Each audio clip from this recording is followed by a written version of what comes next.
രാത്രികാലം നമ്മൾ ഉപവാസ പ്രാർത്ഥനയുടെ 17ാമത്തെ ദിവസം രാത്രി സെഷനിൽ നമുക്ക് ഒരുമിച്ച് വന്നു ചേരുവാൻ സ്വർഗത്തിലെ ദൈവം നമ്മെ സഹായിച്ചു. ആരോഗ്യവും ആയുസ്സും തന്ന് ഇന്നും കൂട്ടിക്കൊണ്ട് വന്നു. ആ നല്ല കർത്താവിനെല്ലാം മഹത്വവും പുകഴ്ചയും ആരാധനയും അർപ്പിക്കുന്നു. കഴിഞ്ഞ ദിനരാത്രങ്ങളിലെല്ലാം ദൈവത്തിൻ്റെ ആത്മാവ് ശക്തന്മാരായ ദൈവദാസന്മാർ കൂടെ നമ്മോട് വ്യക്തമായി ശക്തമായി സംസാരിച്ചു. കഴിഞ്ഞ പകലും വന്നു ചേർന്നവർക്കറിയാം, ശക്തമായ ദൂതുകൾ ദൈവം നമുക്ക് നൽകി തരുവാനിടയായി. നമ്മെ പണിയുന്ന, നമ്മുടെ തകർച്ചകളെ വീണ്ടും പണിയുന്ന ഒരു നല്ല കർത്താവിനെ കുറിച്ച് കേൾക്കുവാനിടയായി. ദാവീദിൻ്റെ കൂടാരം ഹല്ലേലൂയ പണിയുവാൻ നഷ്ടപ്പെട്ട ദൈവ സാന്നിധ്യം വീണുപോയ ദാവീദിൻ്റെ വീണുപോയ കൂടാരം നിവർത്തിക്കുന്ന ഒരു ദൈവത്തെക്കുറിച്ച് നമ്മൾ കേട്ടു. ഹല്ലേലൂയ. നമ്മെ വീണ്ടും പണിയുന്ന ഒരു കർത്താവിനെ നമ്മൾക്ക് രുചിച്ചറിയുവാനിടയായി. ഹല്ലേലൂയ. നമ്മൾ മടങ്ങി വന്നാൽ നമ്മുടെ തകർച്ചകളെ ജയമാക്കി തരുന്നൊരു കർത്താവിനെ കുറിച്ച് കേൾക്കുവാനിടയായി. ഹല്ലേലൂയ. നമ്മൾ യഥാസ്ഥാനപ്പെട്ട് കഴിഞ്ഞാൽ ഹല്ലേലൂയ, നമ്മുടെ കർത്താവ് നമ്മോട് കൂടെ ഇരുന്ന് നമ്മെ വഴി നടത്തുന്ന വിധങ്ങളെക്കുറിച്ചെല്ലാം നമ്മൾ കേൾക്കുവാനിടയായി. ഇന്ന് രാത്രികാലവും തികഞ്ഞ ഏകാഗ്രതയും ഭയഭക്തിയും പ്രതീക്ഷയും ഒക്കെ നമുക്കുണ്ടെങ്കിൽ നമ്മോട് തൊട്ട് സംസാരിക്കുന്ന രാത്രികാലമാണ്. എത്ര പേർക്ക് ആ വിശ്വാസമുണ്ട്? വന്നു ചേർന്ന എല്ലാ കുടുംബങ്ങൾക്കും, ബഹുമാന്യരായ പാസ്റ്റേഴ്സ് ആ വേദിയിലും സദസ്സിലുമായിരിക്കുന്നു കുഞ്ഞുങ്ങൾ, ഏവർക്കും യേശു ക്രിസ്തുവിൻ്റെ ധന്യമുള്ള നാമത്തിൽ എൻ്റെ സ്നേഹവും വന്ദനവും അറിയിക്കുകയാണ്. പ്രാർത്ഥനയോട് സന്നിധാനത്തിൽ നമുക്കായിരിക്കാം. ദൈവവചനമെന്ന് പറയുന്നത് ദൈവത്തോളം ശക്തിയുണ്ട്. അത് പാറയെ തകർക്കുന്ന ചുറ്റികയാണ്. Hallelujah, hallelujah. അങ്ങനെയെങ്കിൽ ദൈവവചനവുമായി കർത്താവിൻ്റെ അഭിഷക്തൻ നിൽക്കുന്നത് ഞാൻ അത് ദൈവവചനപ്രകാരം വിശ്വസിക്കുന്നു. കർത്താവിൻ്റെ വെറൊരു ഉപകരണം മാത്രമാണ് ദൈവദാസൻ. ഹല്ലേലൂയ. ദൈവം തൻ്റെ ദാസനെ ഉപയോഗിക്കുമ്പോൾ ദൈവവചനമെന്ന് പറയുന്നത് അതിവേഗത്തിലോടും. അത് വെറുതെ ഓടുകയല്ല, അതിൻ്റെ പ്രവൃത്തി ചെയ്തെടുത്ത് അത് തികയ്ക്കും. ഹല്ലേലൂയ. വിശ്വാസമുണ്ടോ? ഹല്ലേലൂയ. അങ്ങനെയെങ്കിൽ ദൈവപ്രവൃത്തി വെളിപ്പെടുമ്പോൾ നിന്റെ ഹൃദയത്തിൻ്റെ മുറിവുകളെ ഏത് വിഷയത്തിന്മേൽ ഭാരപ്പെടുന്നുവോ അതിന്മേൽ ഒരു പരിഹാരം കൂടെ ഇന്ന് രാത്രികാലം ദൈവവചനം സവിസ്തരം ഇവിടെ വിളമ്പി തരുമ്പോൾ വെളിപ്പെടാൻ പോകുക. കരം ഉയർത്തി വീണ്ടും ഹല്ലേലൂയ പറഞ്ഞാട്ടെ. Price the Lord. ഹല്ലേലൂയ. വളരെ പ്രാർത്ഥനയോട് നമുക്ക് ഒരുമിച്ച് ദൈവസന്നിധാനത്തിലായിരിക്കാം. തുടർന്നുള്ള സമയം ഈ കാലഘട്ടത്തിൽ ദൈവം ശക്തമായി ഉപയോഗിച്ചുകൊണ്ടിരിക്കുന്ന കർത്താവിൽ പ്രസിദ്ധൻ സജോ പെരുമ്പാവൂർ ദൈവദാസനെയാണ് നമുക്ക് ലഭിച്ചതിൽ വളരെ സന്തോഷമുണ്ട്. ഈ സമയം ഈ യോഗത്തിൻ്റെ പേരിലുള്ള പ്രത്യേക നന്ദി ഈ സമയം അറിയിക്കുകയാണ്. തുടർന്നുള്ള സമയം കർത്താവിൻ്റെ ദാസനെ ശുശ്രൂഷകൾക്കായി ആദരപൂർവ്വം സ്നേഹത്തോടെ ക്ഷണിച്ചുകൊള്ളും.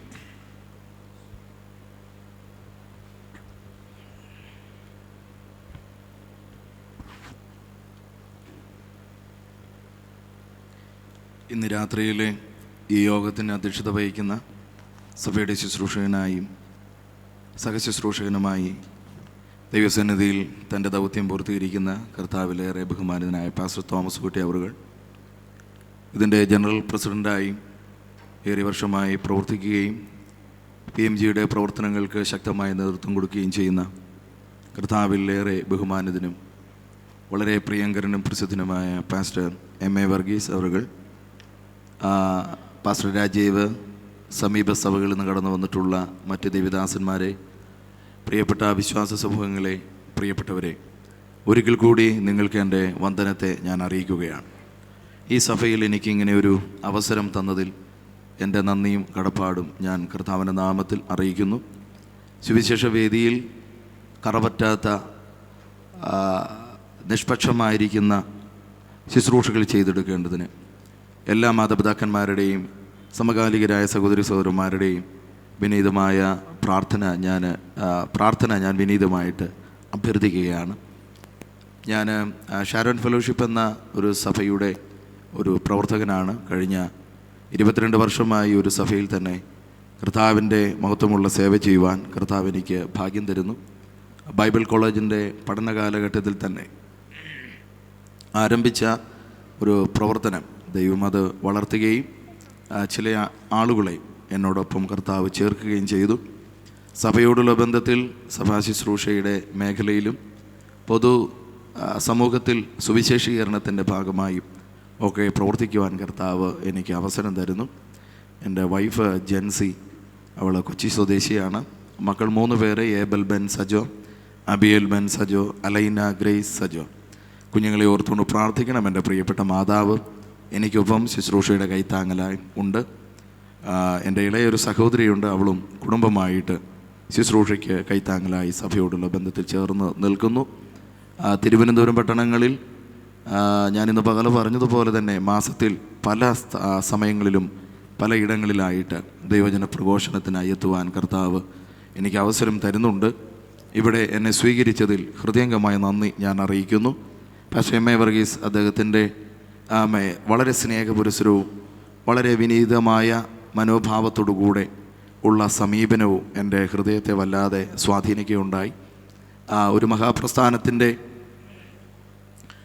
നേതൃത്വ നിരയിലിരിക്കുമ്പോൾ അതിൻ്റെ ആഭിജാത്യവും പ്രൗഢഗംഭീരമായ ഒരു സംഭവങ്ങളുമൊക്കെ വാക്കിലോ പ്രവൃത്തിയിലോ ഒക്കെ വെളിപ്പെടുത്തുന്നത്, അധികാരത്തിൻ്റെ ഒരു അനുഭവങ്ങൾ എവിടെയെങ്കിലുമൊക്കെ വെളിപ്പെടുത്തുന്നത് ഞാൻ പലയിടങ്ങളിലും പല പ്രസ്ഥാനങ്ങളുമായി ബന്ധപ്പെട്ടുള്ള ശുശ്രൂഷ യാത്രയിൽ ബന്ധങ്ങളിൽ കാണാൻ കഴിഞ്ഞിട്ടുണ്ട്. എന്നാൽ ഏറ്റവും എളിയവനായി നിന്നുകൊണ്ട് വളരെ സ്നേഹത്തോടെ ഒരു പിതാവിൻ്റെ പരിചരണ സാമീപ്യത്തോടെ ഇന്ന് എന്നോട് ഇടപെട്ടത് എൻ്റെ മനസ്സിനെ വല്ലാതെ ആകർഷിച്ചിട്ടുണ്ട്. ഞാൻ ബഹുമാനിതനായ ദേവദാസനോട്, ആൻറ്റിയോട് എൻ്റെ നന്ദി ഈ സമയത്ത് ഞാൻ പറയുന്നു. കർത്താവ് സഹായിക്കട്ടെ. വളരെ നല്ലൊരു സമയമാണ് എനിക്ക് പ്രഭാഷണത്തിനായി ഇന്ന് പകൽ തന്നത്. ഇന്ന് രാത്രിയിലും അത്തരത്തിലൊരു സമയം തന്നിട്ടുണ്ട്. മാന്യമായ ആ സമയം ഞാൻ മുഴുവനായിട്ട് ഉപയോഗിക്കുകയില്ല. അതിൻ്റെ ചില ഭാഗങ്ങൾ മാത്രം, പ്രത്യേകിച്ച് ശുശ്രൂഷയുടെ ഒരു ഗൈഡൻസ് പരിശുദ്ധാത്മാവ് തരും. ആ ഗൈഡൻസ് എപ്പോൾ നിൽക്കുന്നു ആ സമയത്ത് ഞാൻ എൻ്റെ പ്രഭാഷണം അവസാനിപ്പിക്കും. സമയം എങ്ങനെയെങ്കിലും കവർ ചെയ്യുക എന്നുള്ളതല്ല അതിൻ്റെ കാര്യം, ശുശ്രൂഷയുടെ നടത്തിപ്പാണ്. അതുകൊണ്ട് നിങ്ങളുടെ വിലയേറിയ പ്രാർത്ഥന ഞാൻ വളരെ വിനയമായിട്ട് ആഹ്വാനം ചെയ്തുകൊണ്ട് യോഹന്നാൻ്റെ സുവിശേഷം 14-ാം അധ്യായം 1-ാമത്തെ വാക്യം വായിച്ചുകൊണ്ട് തിരുവെഴുത്തിൻ്റെ തുടർ ചിന്തകളിലേക്ക് നമുക്ക് പ്രവേശിക്കാം. ആമേൻ. നിങ്ങളുടെ ഹൃദയം കലങ്ങിപ്പോകരുത്, ദൈവത്തിൽ വിശ്വസിപ്പിൻ, എന്നിലും വിശ്വസിപ്പിൻ. വളരെ ലളിതമായ ഒരു വാക്യമാണ്. ഇന്ന് ഞാൻ പറയുന്നു, ഇന്നും ഈ പകല് ഈ വാക്യം ബഹുമാനപ്പെട്ട ദേവദാസൻ ഇവിടെ പ്രസ്താവിച്ചു. നിങ്ങളുടെ ഹൃദയം കലങ്ങിപ്പോകരുത്. രാവിലെ ഇവിടെ വന്നിരുന്നപ്പോൾ അദ്ദേഹം നടത്തിയ ഒരു പ്രസ്താവനയാണ് ഇന്ന് ഞാൻ പകൽ വായിച്ച് നമ്മൾ ധ്യാനിച്ചതായ തിരുവെഴുത്തിലെ ഒരു ഭാഗം. ഈ വാക്യവും അദ്ദേഹം ഇവിടെ ഓർപ്പിക്കേണ്ട. ഇതൊരു ഉപവാസ പ്രാർത്ഥന ആയതുകൊണ്ട് തികച്ചും ഇവിടെയുള്ള എല്ലാ കാര്യങ്ങളും ഒരു ദൈവീക നിയന്ത്രണത്തിൽ തന്നെയാണ് ആയിരിക്കുന്നത്. അത് വിശ്വസിക്കുന്നവർ കരമുയർത്തി കർത്താവിൻ്റെ മഹത്വം കരയറ്റാം. യാദൃശികമായിട്ടൊന്നും ഇവിടെ സംഭവിക്കുന്നില്ല. റോമാലേഖനത്തിൽ വായിക്കുന്ന പോലെ നിർണയപ്രകാരം വിളിക്കപ്പെട്ടിരിക്കുന്നവർക്ക് സകലതും നന്മയ്ക്കായി കൂടി വ്യാപരിക്കുന്നു. പാട്ടാണെങ്കിലും പ്രാർത്ഥനയാണെങ്കിലും പ്രസംഗമാണെങ്കിലും പ്രസ്താവനകളാണെങ്കിലും ഒക്കെ അതൊക്കെ ഒരു ദൈവിക നടത്തിപ്പാണ്. എങ്ങനെയാണ് ദൈവശബ്ദം കേൾക്കുന്നത്? ദൈവശബ്ദത്തെ പ്രതീക്ഷിക്കുന്ന ചില ആളുകൾ ഏലിയാവിനെ പോലെയാണ്. ഭൂകമ്പമായും വലിയ കൊടുങ്കാറ്റായും വലിയ തീയായും ഒക്കെ. ആ ശബ്ദങ്ങളൊക്കെ നമ്മെ ഭയപ്പെടുത്തുന്നതാണ്. ദൈവത്തോട് അടുത്ത് ചെല്ലാൻ കഴിയാതെ ഭയന്ന് മാറി നിൽക്കാൻ പ്രേരിപ്പിക്കുന്ന ഒരു വസ്തുതയാണ് അത്തരത്തിലുള്ള ദൈവിക ഇടപെടലുകളൊക്കെ. അതൊക്കെയാണ് പഴയ നിയമത്തിൽ കാണുന്നത്. എന്നാൽ അവസാനം ഏലിയാവ് തൻ്റെ ക്ഷീണാവസ്ഥകളിൽ നിന്നും ഒരു സിംഹക്കുട്ടിയെ പോലെ ചാടി എഴുന്നേൽക്കുന്നത് ഒരു മൃദുശബ്ദം കേട്ടപ്പോഴാണ്. ഏലിയാവേ, നിനക്കിവിടെ എന്ത് കാര്യമെന്ന് തോന്നുന്ന ചോദിക്കുന്ന ഒരു മൃദുശബ്ദം കേട്ടുവെന്നാണ്. അപ്പോൾ ദൈവശബ്ദം കേൾക്കണമെന്നുണ്ടെങ്കിൽ അതീവ ശ്രദ്ധയാണ് നമുക്ക് ആവശ്യമായിരിക്കുന്നത്. നമ്മൾ അങ്ങും ഇങ്ങും നോക്കി നിന്നാൽ ദൈവശബ്ദത്തെ കേൾക്കാനായിട്ട് ഒരിക്കലും കഴിയുകയില്ല. ആമേൻ. അതുകൊണ്ട് ഓരോ പ്രസ്താവനകൾ, ആരാധന പ്രാർത്ഥിച്ച് ആരംഭിച്ച് ആശീർവാദം കഴിയുന്ന സമയം വരെ ഇതിനുള്ളിൽ നടക്കുന്ന ഓരോരുത്തരുടെയും വാക്കുകൾ ശ്രദ്ധിച്ചു കൊണ്ടിരുന്നാൽ ദൈവശബ്ദം നമുക്ക് കേൾക്കാനായിട്ട് പറ്റും. കാരണം ഓരോ വ്യക്തികളിലും ദൈവ സാന്നിധ്യമുണ്ട് എന്നുള്ളതാണ് അതിൻ്റെ ഒരു പ്രത്യേകത എന്ന് പറയുന്നത്. അപ്പോൾ ഞാനങ്ങനെ ശ്രദ്ധിച്ചപ്പോൾ അദ്ദേഹം പ്രസ്താവിച്ച ഈ വാക്യം എനിക്ക് വല്ലാതെ ആകർഷിക്കുകയുണ്ടായി. ഞാൻ അതുമായി ബന്ധപ്പെട്ട ചില സന്ദേശങ്ങൾ നിങ്ങളുമായി പങ്കുവെക്കുകയാണ്. യോഹന്നാൻ്റെ സുവിശേഷത്തിൻ്റെ ഒരു പ്രത്യേകത എന്ന് പറയുന്നത് യേശുക്രിസ്തുവിനെ ദൈവപുത്രനായിട്ട് അവതരിപ്പിക്കുന്ന ഒരു സുവിശേഷമാണ് യോഹന്നാൻ്റെ സുവിശേഷം. മറ്റ് സുവിശേഷങ്ങളിൽ പറയാത്ത ഒട്ടനവധി കാര്യങ്ങൾ ഈ ഗ്രന്ഥത്തിൽ യോഹന്നാൻ രേഖപ്പെടുത്തിയിട്ടുണ്ട്. യോഹന്നാനെ സംബന്ധിച്ച് മറ്റ് ശിഷ്യവൃന്ദങ്ങളിൽ നിന്നും യേശുവുമായിട്ടുള്ളൊരു ബന്ധം വളരെ അടുപ്പമുള്ളതാണ്. രക്തബന്ധമുണ്ട്, അപ്പോൾ തന്നെ ആത്മീയമായ ഒരു വലിയ അടുപ്പമുണ്ട്. തൻ്റെ കൂട്ടങ്ങളിൽ യേശുവിനൊപ്പം നിന്ന ആ ചെറിയ കൂട്ടത്തിനിടയിൽ ഏറ്റവും പ്രായം കുറഞ്ഞ ഈ യോഹന്നാന്, യേശുവിനെ നെഞ്ചോട് ചാഞ്ഞു എന്നൊക്കെ അവകാശപ്പെടുന്ന, സാക്ഷ്യം പറയുന്ന യോഹന്നാന് യേശുവിനെക്കുറിച്ചുള്ള വെളിപ്പാട് ദൈവത്തിൻ്റെ പുത്രനായിട്ടാണ് ലഭിക്കപ്പെട്ടത്. യേശു ദൈവത്തിൻ്റെ പുത്രനാണ് എന്നുള്ള ഒരു വെളിപ്പാട് കിട്ടിയ മറ്റൊരു മനുഷ്യനാണ് അപ്പോസ്തലനായിരിക്കുന്ന പത്രോസ് എന്ന് പറയുന്ന വ്യക്തി. അതൊരു വലിയ പ്രതിസന്ധിയുടെ, വലിയൊരു ചോദ്യങ്ങളുടെ മുൻപിലാണ് അദ്ദേഹത്തിന് ആ വെളിപ്പാട് ദൈവം കൊടുത്തത് എന്ന് നമുക്ക് മനസ്സിലാക്കാൻ കഴിയും. ലൈഫിലെ ഏറ്റവും മഹത്തായിരിക്കുന്ന ഏതെങ്കിലും ഒരു കാര്യമുണ്ട് എന്നുണ്ടെങ്കിൽ അത് യേശു ദൈവപുത്രനാണെന്നൊരു വെളിപ്പാട് തന്നെയാണ്. മറ്റൊരു രഹസ്യങ്ങളുടെ കലവറ തുറക്കപ്പെടുന്ന അതല്ല അഭിമാനകരമായൊരു കാര്യം. ദൈവം ആരാണ്, യേശു ആരാണ് എന്നുള്ള ഒരു തിരിച്ചറിവാണ്. ചിലർക്കത് അറിയത്തില്ല. ചർച്ചിനുള്ളിൽ വരുന്നുണ്ട്, സിനിമ കാണാൻ വരുന്നത് പോലെ, നാടകം കാണാൻ വരുന്നത് പോലെ, ഗാനമേള കേൾക്കാൻ പോകുന്നത് പോലെയൊക്കെ ഇങ്ങനെ വന്നിരുന്നു പോകുന്നു. പക്ഷേ യേശുവുമായിട്ട് അവർക്കൊന്നും ഒരു ബന്ധവുമില്ല. അങ്ങനെയുള്ളവരുടെ മുഖം കാണുമ്പോൾ അറിയാം, ബോഡി ലാംഗ്വേജ് കാണുമ്പോൾ അറിയാം, അവർക്ക് കൈ കൊടുക്കുമ്പോൾ അറിയാം, അവരുടെ വാക്കുകൾ കേൾക്കുമ്പോഴറിയാം. സ്തോത്രം. ആത്മീയൊന്നുമില്ല. പിന്നെ കൂട്ടത്തിൽ പാട്ട് എന്ന് പറയുന്നൊരു നടപടിയൊക്കെയാണ്. അങ്ങനെയുള്ളവരെ കൊണ്ടൊന്നും ദൈവത്തിനൊന്നും ചെയ്യാനൊന്നുമില്ല. പിന്നെ ഇങ്ങനെ നിന്നു പോകാം. ഈ കളകൾ ദൈവം പറിച്ചു കളയാത്തതിൻ്റെ കാര്യം വിളയം കൂടെ പോകും എന്നുള്ളത് കൊണ്ടാണ് ദൈവം ഇങ്ങനെ തൊടാതെ നിർത്തിയിരിക്കുന്നു. ഉപവാസ പ്രാർത്ഥന എന്ന് പറയുന്നത് ദൈവത്തെക്കുറിച്ചുള്ള വെളിപ്പാടിൻ്റെ സമയങ്ങളാണ്, സന്ദർഭങ്ങളാണ്. ദൈവം ആരാണെന്ന് തിരിച്ചറിയുന്നത്. വല്ല ഐസിയുലൊക്കെ കിടന്നിട്ട് വേണോ നമ്മൾ ദൈവം ആരാണെന്ന് തിരിച്ചറിയേണ്ടതിന്? അത്തരത്തിലുള്ള സാഹചര്യത്തിലേക്ക് പോകണോ? വല്ല വഴിയിലൊക്കെ കിടന്നിട്ടാണോ യേശു ആരാണെന്ന് തിരിച്ചറിയേണ്ടത്? അതൊന്നുമല്ല. ഇതുപോലുള്ള കൂട്ടായ്മയിലാണ് ദൈവം ആരാണെന്ന് തിരിച്ചറിയേണ്ടത്. ദൈവത്തിന് സ്തോത്രം ചെയ്യുന്നു. അപ്പോൾ യോഹന്നാന് യേശു ആരാണെന്നൊരു വെളിപ്പാടുണ്ടായത് യേശു ദൈവത്തിൻ്റെ പുത്രനായിട്ടാണ്. പരിണാമ സിദ്ധാന്തത്തിൻ്റെ ഒരു ചെറിയ സ്വാധീനം, അല്ലെങ്കിൽ അത്തരത്തിലുള്ളൊരാശയം എന്ന് പറഞ്ഞു കഴിഞ്ഞാൽ ദൈവത്തിൻ്റെ വചനത്താൽ ഉളവാക്കപ്പെട്ടു എന്നുള്ള സൃഷ്ടിവാദം ഇവിടെ അപ്പോസ്തലനായിരിക്കുന്ന യോഹന്നാൻ അവതരിപ്പിക്കുന്നുണ്ട്. ഭൗതികവാദത്തിന് നേരെ ശക്തമായി വിരൽ ചൂണ്ടുന്ന ഒരാശയം ഈ യോഹന്നാനാണ് തൻ്റെ സുവിശേഷത്തിൽ കൂടെ അവതരിപ്പിക്കുന്നത്. ഉളവായതൊന്നും അവനെ കൂടാതെ ഉളവായതല്ല. നേടിയതൊന്നും നമ്മുടെ കൈക്കരുത്തൊന്നുമല്ല, ദൈവത്തിൻ്റെ വചനത്താൽ സൃഷ്ടിക്കപ്പെട്ടതാണ്. ഉളവാകട്ടെ എന്ന് കൽപ്പിച്ചപ്പോൾ ഉളവായി. എല്ലാം പ്രപഞ്ചമാണെങ്കിലും എല്ലാ സിറ്റുവേഷനും ദൈവത്തിൻ്റെ വചനത്താൽ ഉളവാക്കപ്പെട്ടതാണ്. അങ്ങനെയാണെങ്കിൽ ആ ഉളവായത് എങ്ങനെയാണ്? റോമാലേഖനം അത് പറയുന്നത്, ഇല്ലാത്തതിനുള്ളതുപോലെ വിളിച്ചു വരുത്തി. ഇല്ലാത്തതിനുള്ളതുപോലെ ദൈവവചനത്തിന് മാത്രമേ ആ ശക്തിയുള്ളൂ. ആമേൻ. നമ്മുടെ കരമുയർത്തി കർത്താവിൻ്റെ ഹല്ലേലൂയ പറയാം. ശൂന്യതകളെ നോക്കി നാം ദൈവവചനങ്ങൾ പ്രസ്താവിക്കുന്നുവെങ്കിൽ ഇല്ലാത്തത് ഉളവായി വരിക തന്നെ ചെയ്യും. സാധ്യതകളിലേക്ക് വരുന്ന ഒരു വലിയ മാധ്യമമാണ് ദൈവത്തിൻ്റെ വചനം. അപ്പോൾ പരിണാമ സിദ്ധാന്തത്തിൻ്റെ വക്താക്കൾക്ക് മുമ്പിൽ സുവിശേഷം അവതരിപ്പിക്കാൻ കഴിയുന്ന ഒരു സുവിശേഷ ഗ്രന്ഥമാണ് യോഹന്നാൻ്റെ സുവിശേഷം. ന്യായപ്രമാണവും കൃപയും ആ വിഷയത്തെ ഈ പുസ്തകത്തിൽ കൂടെ യോഹന്നാൻ അവതരിപ്പിക്കുന്നുണ്ട്. എന്ന് പറഞ്ഞാൽ മതവും ആത്മീയതയും, ന്യായപ്രമാണവും കൃപയും അത് തമ്മിലുള്ളതായ വ്യത്യാസം. ന്യായപ്രമാണം മോശ മുഖാന്തരം വന്നു, യേശു കൃപയും സത്യവും നിറഞ്ഞവനായി നമുക്കിടയിലേക്ക് വന്നു. രണ്ടും രണ്ട് വ്യത്യസ്ത ആശയങ്ങളാണ്. ആമേൻ. ആ വിഷയത്തെ യഹൂദന്മാർക്കിടയിൽ യോഹന്നാൻ വളരെ മനോഹരമായിട്ട് അവതരിപ്പിക്കുന്നുണ്ട്. പിന്നെ ദൈവമകനായി തീരുന്നത് എങ്ങനെയാണ് എന്നുള്ളൊരാശയം അദ്ദേഹം അവതരിപ്പിക്കുന്നു. നിരവധി വിഷയങ്ങളെ, മറ്റാരും സൂചിപ്പിക്കാത്ത വിഷയങ്ങളെ അദ്ദേഹമാണ് അവതരിപ്പിക്കുന്നത്. നിക്കോദീമോസ് എന്ന് പറഞ്ഞ പള്ളിപ്രമാണിയോട് യേശു നടത്തുന്ന സംഭാഷണം വളരെ പ്രസക്തമായൊരു സംഭാഷണമാണ്. എല്ലാം അറിയാം അദ്ദേഹത്തിന്. പക്ഷെ വീണ്ടും ജനിക്കുന്നത്, ദൈവത്തിൻ്റെ മകൻ ആകുന്നത്, ദൈവരാജ്യത്തിലേക്കുള്ള പ്രവേശനം ലഭിക്കുന്നത് എങ്ങനെയാണെന്ന് മാത്രം അദ്ദേഹത്തിന് അറിയില്ല. ലോകത്തിൻ്റെ തത്വജ്ഞാനത്തിൻ്റെ ഈറ്റില്ലമായിരിക്കുന്ന ഗ്രീസിലെ തത്വജ്ഞാനത്തിൻ്റെ തലതൊട്ടപ്പനായിരിക്കുന്ന സോക്രട്ടീസ് പറഞ്ഞൊരു കാര്യം വളരെ പ്രസക്തമാണ്.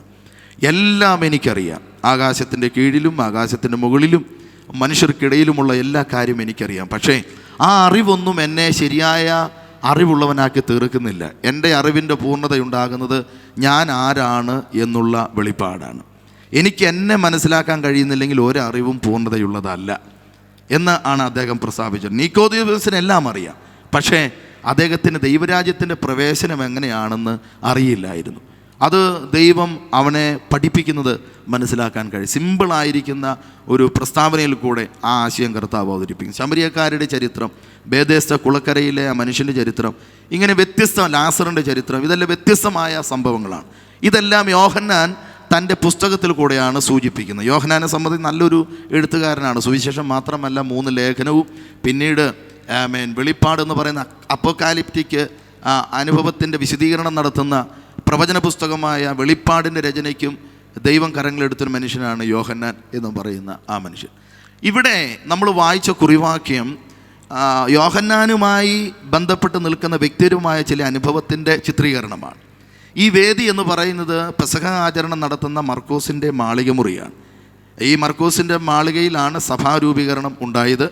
ആ സഭാരൂപീകരണം ഉണ്ടാകാൻ കാരണക്കാരനായി തീർന്ന മർക്കോസിൻ്റെ അതേ മാളികമുറിയിൽ ഈ യേശു കർത്താവ് പെസഹ ആചരണത്തിനായിട്ട് കൂടി വരുന്ന ആ സിറ്റുവേഷനിൽ യേശു ക്രിസ്തു നടത്തുന്ന വലിയ ഒരു പ്രസ്താവന സമകാലിക ജീവിതത്തിൽ നമുക്ക് വളരെ സ്വാധീനമുണ്ടാക്കുന്ന ഒരു പ്രസ്താവനയാണ്.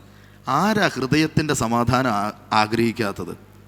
ലൈഫിലെല്ലാം ഉണ്ടെങ്കിലും മനസ്സ് സ്വസ്ഥമല്ലെങ്കിൽ പിന്നെ ജീവിതം അർത്ഥമുള്ളതാണോ? അല്ല, എല്ലാം ഉണ്ട്, എല്ലാ സെറ്റപ്പും ഉണ്ട്, പക്ഷേ മനസ്സിനൊരു സ്വസ്ഥതയില്ല. ഉറങ്ങാൻ കഴിയുന്നില്ല, ഭക്ഷണം കഴിക്കാൻ തോന്നുന്നില്ല, ജോലി ചെയ്യാനായിട്ട് കഴിയുന്നില്ല, ഒന്നിനും ഒരു താല്പര്യമില്ലാത്ത അവസ്ഥ. നിരന്തരമായിരിക്കുന്ന എൻ്റെ യാത്രയിൽ പൊതുപ്രസംഗത്തിൻ്റെ പരിപാടികളിൽ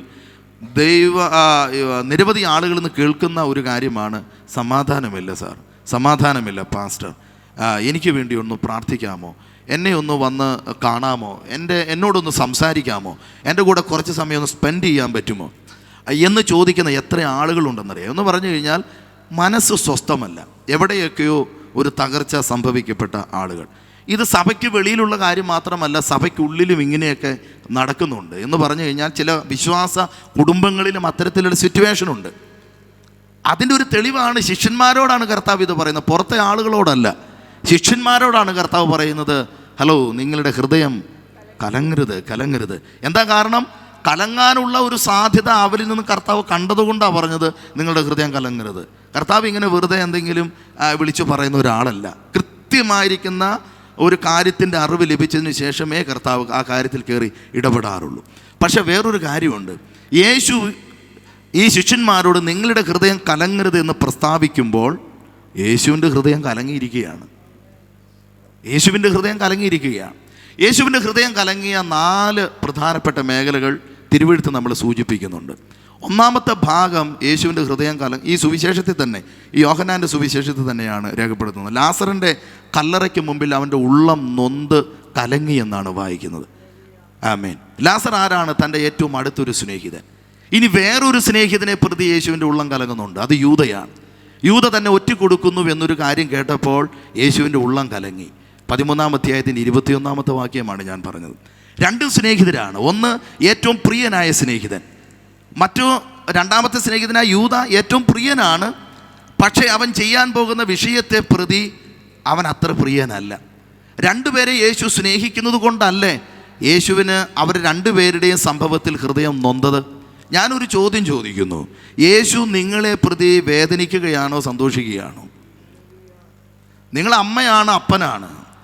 ഒരപ്പൻ അമ്മ എന്ന നിലകളിൽ നിങ്ങൾക്കൊരു സ്ഥാനമുള്ളത് കൊണ്ട്, നിങ്ങൾക്ക് മക്കളുള്ളത് കൊണ്ട്, കൊച്ചുമക്കളും മരുമക്കളും ഉള്ളത് കൊണ്ട്, മക്കളുടെ നടപടികളിൽ നിങ്ങൾക്ക് വേദന തോന്നുന്നുവെങ്കിൽ അതിനിരട്ടിയായിരിക്കുന്ന വേദന യേശുവിന് നിങ്ങളെക്കുറിച്ചുണ്ട്. എന്ന് പറഞ്ഞാൽ തെറ്റായ ചില നടപടികൾ, ചില രീതികൾ കണ്ടിട്ട് അവൻ്റെ ഉള്ളം നൊന്ത് കലങ്ങുന്നുണ്ട്. ലാസർ തെറ്റ് ചെയ്തിട്ടല്ല യേശുവിൻ്റെ ഉള്ളം നൊന്ത് കലങ്ങിയത്, അവൻ്റെ ആ കുടുംബത്തിൻ്റെ സിറ്റുവേഷൻ, അവിടുത്തെ ചില സാഹചര്യങ്ങൾ കണ്ടിട്ട് യേശുവിൻ്റെ ഉള്ളം കലങ്ങി. യൂദയെക്കുറിച്ചുള്ള യേശുവിൻ്റെ ആ സങ്കടമെന്ന് പറയുന്നത്, ഇത്രയും കാലം ചേർന്ന് നിന്ന് പോയിട്ട് ഇവൻ എന്നെ ഒറ്റ കൊടുക്കുന്ന അനുഭവത്തിലേക്ക് വരികയാണല്ലോ എന്നുള്ള ആ നിലപാട് കണ്ടിട്ട് ആമേൻ. സ്വയം ഒന്ന് പരിശോധന ചെയ്യാനായിട്ട് കഴിയുന്ന ഒരു വേദിയും കൂടെ ആകട്ടെ ഈ 17-ാമത്തെ രാത്രി എന്ന് പറയുന്നത്. ഞാൻ ദൈവത്തിന് ഒരു സന്തോഷമാണോ? ദൈവത്തിന് സ്തോത്രം. നെഞ്ചിൽ തൊട്ട് മനസ്സാക്ഷിയോട് ചോദിക്കണം, ആമേൻ, ഞാൻ ദൈവത്തിൻ്റെ വഴിയിൽ കൂടെയാണോ സഞ്ചരിക്കുന്നത്? ദൈവത്തിനൊപ്പം ഞാൻ ഉണ്ടോ? ദൈവം എന്നെക്കുറിച്ച് അഭിമാനത്തോടെ പറയുന്നുണ്ടോ? അബ്രഹാം, ഇസഹാക്ക്, യാക്കോബ്, ഈ 3 പേരെക്കുറിച്ച് ദൈവം പറയുന്നൊരു സാക്ഷ്യമുണ്ട്, ഞാൻ അവരുടെ ദൈവമെന്ന് വിളിക്കപ്പെടാൻ ലജ്ജിക്കുന്നില്ല. ഭൂമിയിൽ ദൈവത്തിനൊരു വിലാസമുണ്ടോ? ഒരു അഡ്രസ്സുണ്ടോ? ദൈവത്തിനെ പരിചയപ്പെടുത്താൻ ഒരു കെയർ ഓഫ് ഉണ്ടോ? ഉണ്ട്. അതാരാ? തൻ്റെ കൂടെ നിൽക്കുന്ന ഭക്തശിരോമണികൾ. ആമേൻ. ചില കുടുംബങ്ങൾ, ചില സഭകൾ, ചില ആളുകൾ ദൈവത്തിന് മറ്റുള്ളവരുടെ മുമ്പിൽ ഞാൻ മഹാദൈവമാണെന്ന് വെളിപ്പെടുത്താൻ സൂചിപ്പിക്കേണ്ടതിന് ചിലരെ ദൈവം കെയർ ഓഫ് ആയിട്ട് അന്വേഷിക്കുമ്പോൾ നീ റെഡിയാണോ എന്നാണ് ഈ ചോദിക്കുന്നതിൻ്റെ ചോദ്യം. ആമേൻ. നമുക്ക് കുറച്ച് കൈയടിക്കണം, കുറച്ച് പാടണം, കുറച്ച് അന്യഭാഷ പറയണം, നമുക്ക് എന്തൊക്കെയോ ആത്മീയത്തിൻ്റെ മറവിൽ കുറെ കാട്ടിക്കൂട്ടണം. പരമാർത്ഥത, നിർമ്മല മനസാക്ഷി, നിഷ്കളങ്കത്വം, ദൈവത്തോടുള്ള അഭിനിവേശം, ആരാധന, ആത്മീയ ബന്ധം, ഇതൊക്കെ ഉണ്ടോ എന്നുള്ളതാണ് ഈ കാര്യങ്ങളൊക്കെ ചെയ്യുമ്പോൾ നമ്മൾ മനസ്സിലാക്കേണ്ട വസ്തുത. ആമേൻ. ഇതെല്ലാം ഹൃദയത്തിൻ്റെ അടിത്തട്ടിൽ നിന്ന് തന്നെയാണോ? ആണെങ്കിൽ തന്നെ ഏകാഗ്രതയോടുകൂടെയാണോ? ആമേൻ. പരിഹരിക്കപ്പെടേണ്ട വിഷയങ്ങളെ പരിഹരിച്ചുകൊണ്ടാണോ ഇതെല്ലാം ചെയ്യുന്നത്? അതല്ല എങ്കിൽ ഈ ചെയ്യുന്നതെല്ലാം പാഴാണെന്നാണ് അതിൻ്റെ അർത്ഥം. ഞാൻ കൂടുതൽ അത്തരത്തിലുള്ള വിശദീകരണത്തിലേക്ക് പോകാൻ താല്പര്യപ്പെടുന്നില്ല. കാരണം വിഷയം അതല്ല, ഈ ഭജന പശ്ചാത്തലത്തിൻ്റെ വിഷയം അതല്ല. യേശു നൊന്തതിനെക്കുറിച്ച് പറഞ്ഞപ്പോൾ അങ്ങ് പറഞ്ഞു എന്ന് മാത്രമാണ്. യൂദയെക്കുറിച്ച്, ലാസറിനെക്കുറിച്ച് നൊന്തു. പിന്നീട് യേശുവിൻ്റെ ഹൃദയം നോവുന്നത് എവിടെയാണെന്നറിയാമോ? ഗദസമന തോട്ടത്തിൽ വെച്ചാണ്.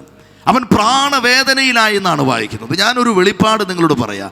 എന്തിനാണ് യേശുവിൻ്റെ ഉള്ളം ഗദസമന തോട്ടത്തിൽ വെച്ച് വേദനപ്പെട്ടത് എന്ന് ഒരിക്കലെങ്കിലും ചിന്തിച്ചിട്ടുണ്ടോ? ചിന്തിച്ചിട്ടുണ്ടെങ്കിൽ രണ്ട് ഉത്തരമാണ് ഒരു പക്ഷേ നിങ്ങൾക്ക് പറയാൻ കഴിയുന്നത്. ഒന്ന്, കൂടെ പ്രാർത്ഥിക്കാൻ വിളിച്ച ശിക്ഷകണം അദ്ദേഹത്തിൻ്റെ കഷ്ടതയുടെ ആ പ്രത്യേക മൂർധന്യ അവസ്ഥയിൽ അവനോട് കൂടെ ഉണർന്നിരുന്ന് പ്രാർത്ഥിക്കാത്തത് കൊണ്ട് ഉറങ്ങുന്നത് കണ്ടിട്ട് ചിലപ്പോൾ വിഷമിച്ചെന്ന് വേണമെങ്കിൽ പറയാം. അല്ലെങ്കിൽ യൂദ ഒറ്റക്കൊടുക്കുന്ന കാര്യമാണെന്ന് കണ്ടിട്ട് യേശുവിൻ്റെ ഉള്ളം വേദനിച്ചെന്ന് പറയാം. അതുമല്ലെങ്കിൽ വരാൻ പോകുന്ന ന്യായവിധിയുടെ മഹാഭാരമോർത്തപ്പോൾ യേശുവിൻ്റെ ഉള്ളം നൊന്തെന്നായിരിക്കും പ്രസ്താവിക്കുന്നത്. പക്ഷേ ഞാൻ അതിനല്ല പ്രസ്താവിക്കാൻ താല്പര്യപ്പെടും. ദൈവം എനിക്ക് തന്ന ഒരു വെളിപ്പാട് നിങ്ങളോട് ഞാൻ പ്രസ്താവിക്കാൻ, നിങ്ങൾക്കത് പ്രയോജനപ്പെടുമെങ്കിൽ ഏറ്റെടുക്കുക. യൂദ ഒറ്റക്കൊടുത്തത് കൊണ്ടോ ശിഷ്യന്മാർ ഉറങ്ങിയത് കൊണ്ടോ വരാൻ പോകുന്ന പാപത്തിൻ്റെ മഹാന്യായവിധിയുടെ ഭാരം തൻ്റെ തോളിൽ വഹിക്കാൻ പോകുന്നുവോ എന്നുള്ളത് കൊണ്ടല്ല യേശുവിൻ്റെ ഉള്ളം വേദനപ്പെട്ട് പ്രാണവേദനയിലായത്. അതിനപ്പുറം ഈ ഭൂതലത്തിൽ നരനായി അവൻ ജനിച്ച സമയം മുതൽ സ്തോത്രം ഇന്നയോളം ഈ 33.5 വർഷമായി ഈ ഭൂമിയിലെ ജഡജീവിത സാഹചര്യത്തിൽ രാഷ്ട്രീയ കോമരങ്ങൾ ഇടപെടലുകൾക്ക് മുമ്പിൽ തൻ്റെ കൂടെയുള്ള സഹജീവികളുടെ ഇടപെടലുകൾക്ക് മുമ്പിൽ, സാമൂഹിക ദ്രോഹികളുടെ മതപരീശന്മാരുടെ ആക്രമണത്തിന് മുമ്പിലൊന്നും യേശുവിൻ്റെ ഉള്ളം നൊന്തിരുന്നില്ല. സ്തോത്രം. പക്ഷെ ഇവിടെ യേശുവിൻ്റെ ഉള്ളം വല്ലാതെ നോക്കുകയാണ്. എന്തിനാണെന്നറിയാമോ?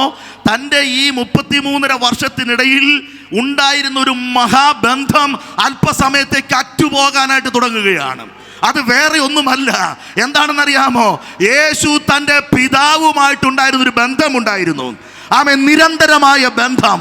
പകൽ മുഴുവൻ പ്രദോഷം, പ്രഭാതം മുതൽ പ്രദോഷം വരെ തെരുവുകളെ പ്രകമ്പനം കൊള്ളിച്ചുകൊണ്ട് ദൈവരാജ്യത്തിൻ്റെ വിശേഷണങ്ങൾ അദ്ദേഹം പ്രസ്താവിച്ചു. രോഗികളെ സൗഖ്യമാക്കി, മരിച്ചവരെ ഉയർപ്പിച്ച്, മതശിരോമണിയുടെ മൂർച്ചയേറിയ വാക്കുകൾക്ക് കൃത്യമായി ഉത്തരം പറഞ്ഞ്, പിശാചിൻ്റെ കോട്ടക്കൊത്തങ്ങളെ ഇടിച്ചു നിരപ്പാക്കി, ദൈവനാമത്തിൻ്റെ ഉയർച്ചകൾക്ക് വേണ്ടി, പിതാവിൻ്റെ മഹത്വത്തിന് വേണ്ടി കൃത്യമായി പ്രവർത്തിക്കുകയും രാത്രികളിൽ ഒലിവുമലയിൽ പോയി പ്രാർത്ഥിക്കുകയും ചെയ്യുന്ന നിരന്തരമായൊരു പതിവായിരുന്നു. പിതാവുമായിട്ട് എപ്പോഴും സംസർഗമുണ്ടായിരുന്നു. അങ്ങനെ പിതാവുമായിട്ട് പുരാതന ബന്ധമായി ഉണ്ടായിരുന്നവൻ, ദൈവത്തോടുള്ള സമത്വം ഉണ്ടായിരുന്ന ആ യേശുവിന് ഗദസമന തോട്ടം മുതൽ ചില സമയത്തേക്ക് പിതാവുമായിട്ടുള്ള ബന്ധമില്ലാതാകുകയാണ്. എന്താണ് അതിന് കാരണമെന്നറിയാമോ?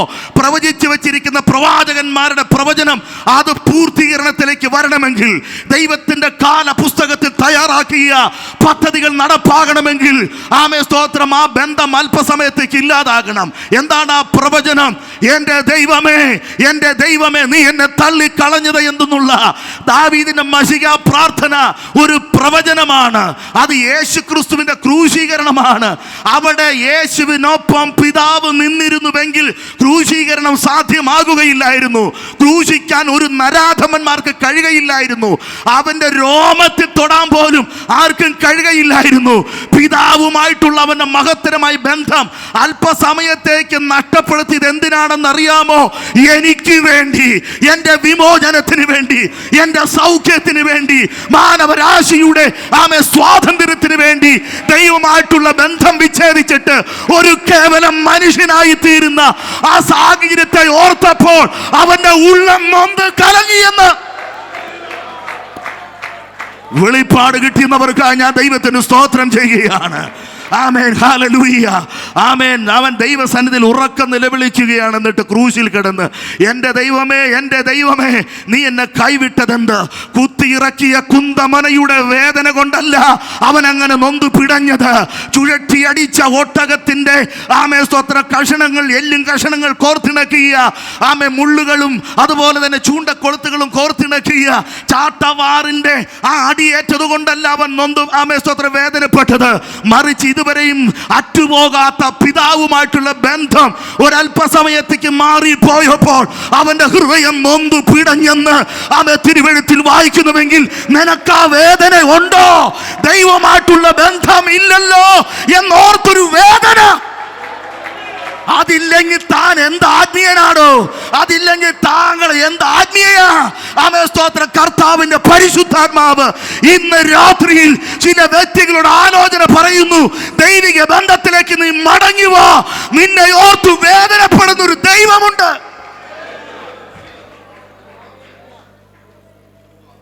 ഇത് ഞാൻ ശാന്തമായി പ്രസംഗിക്കണോ?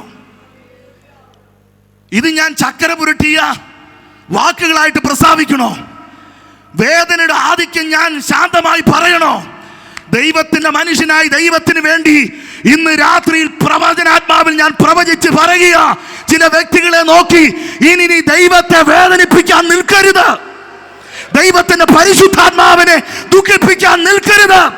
പാപത്തെക്കുറിച്ചും നീതിയെക്കുറിച്ചും ന്യായവിധിയെക്കുറിച്ചും ബോധം വരുത്തുന്ന നിന്റെ അസാധ്യതകളെ മാറ്റി നിന്റെ വരണ്ട നിലത്തെ പൂങ്കാവനമാക്കിയ, നിന്റെ ദുർഗന്ധം വമിച്ച ജീവിതത്തെ സുഗന്ധപൂരിതമാക്കിയ ദൈവത്തെ ഇനി നീ വേദനിപ്പിക്കാൻ നിൽക്കരുത്.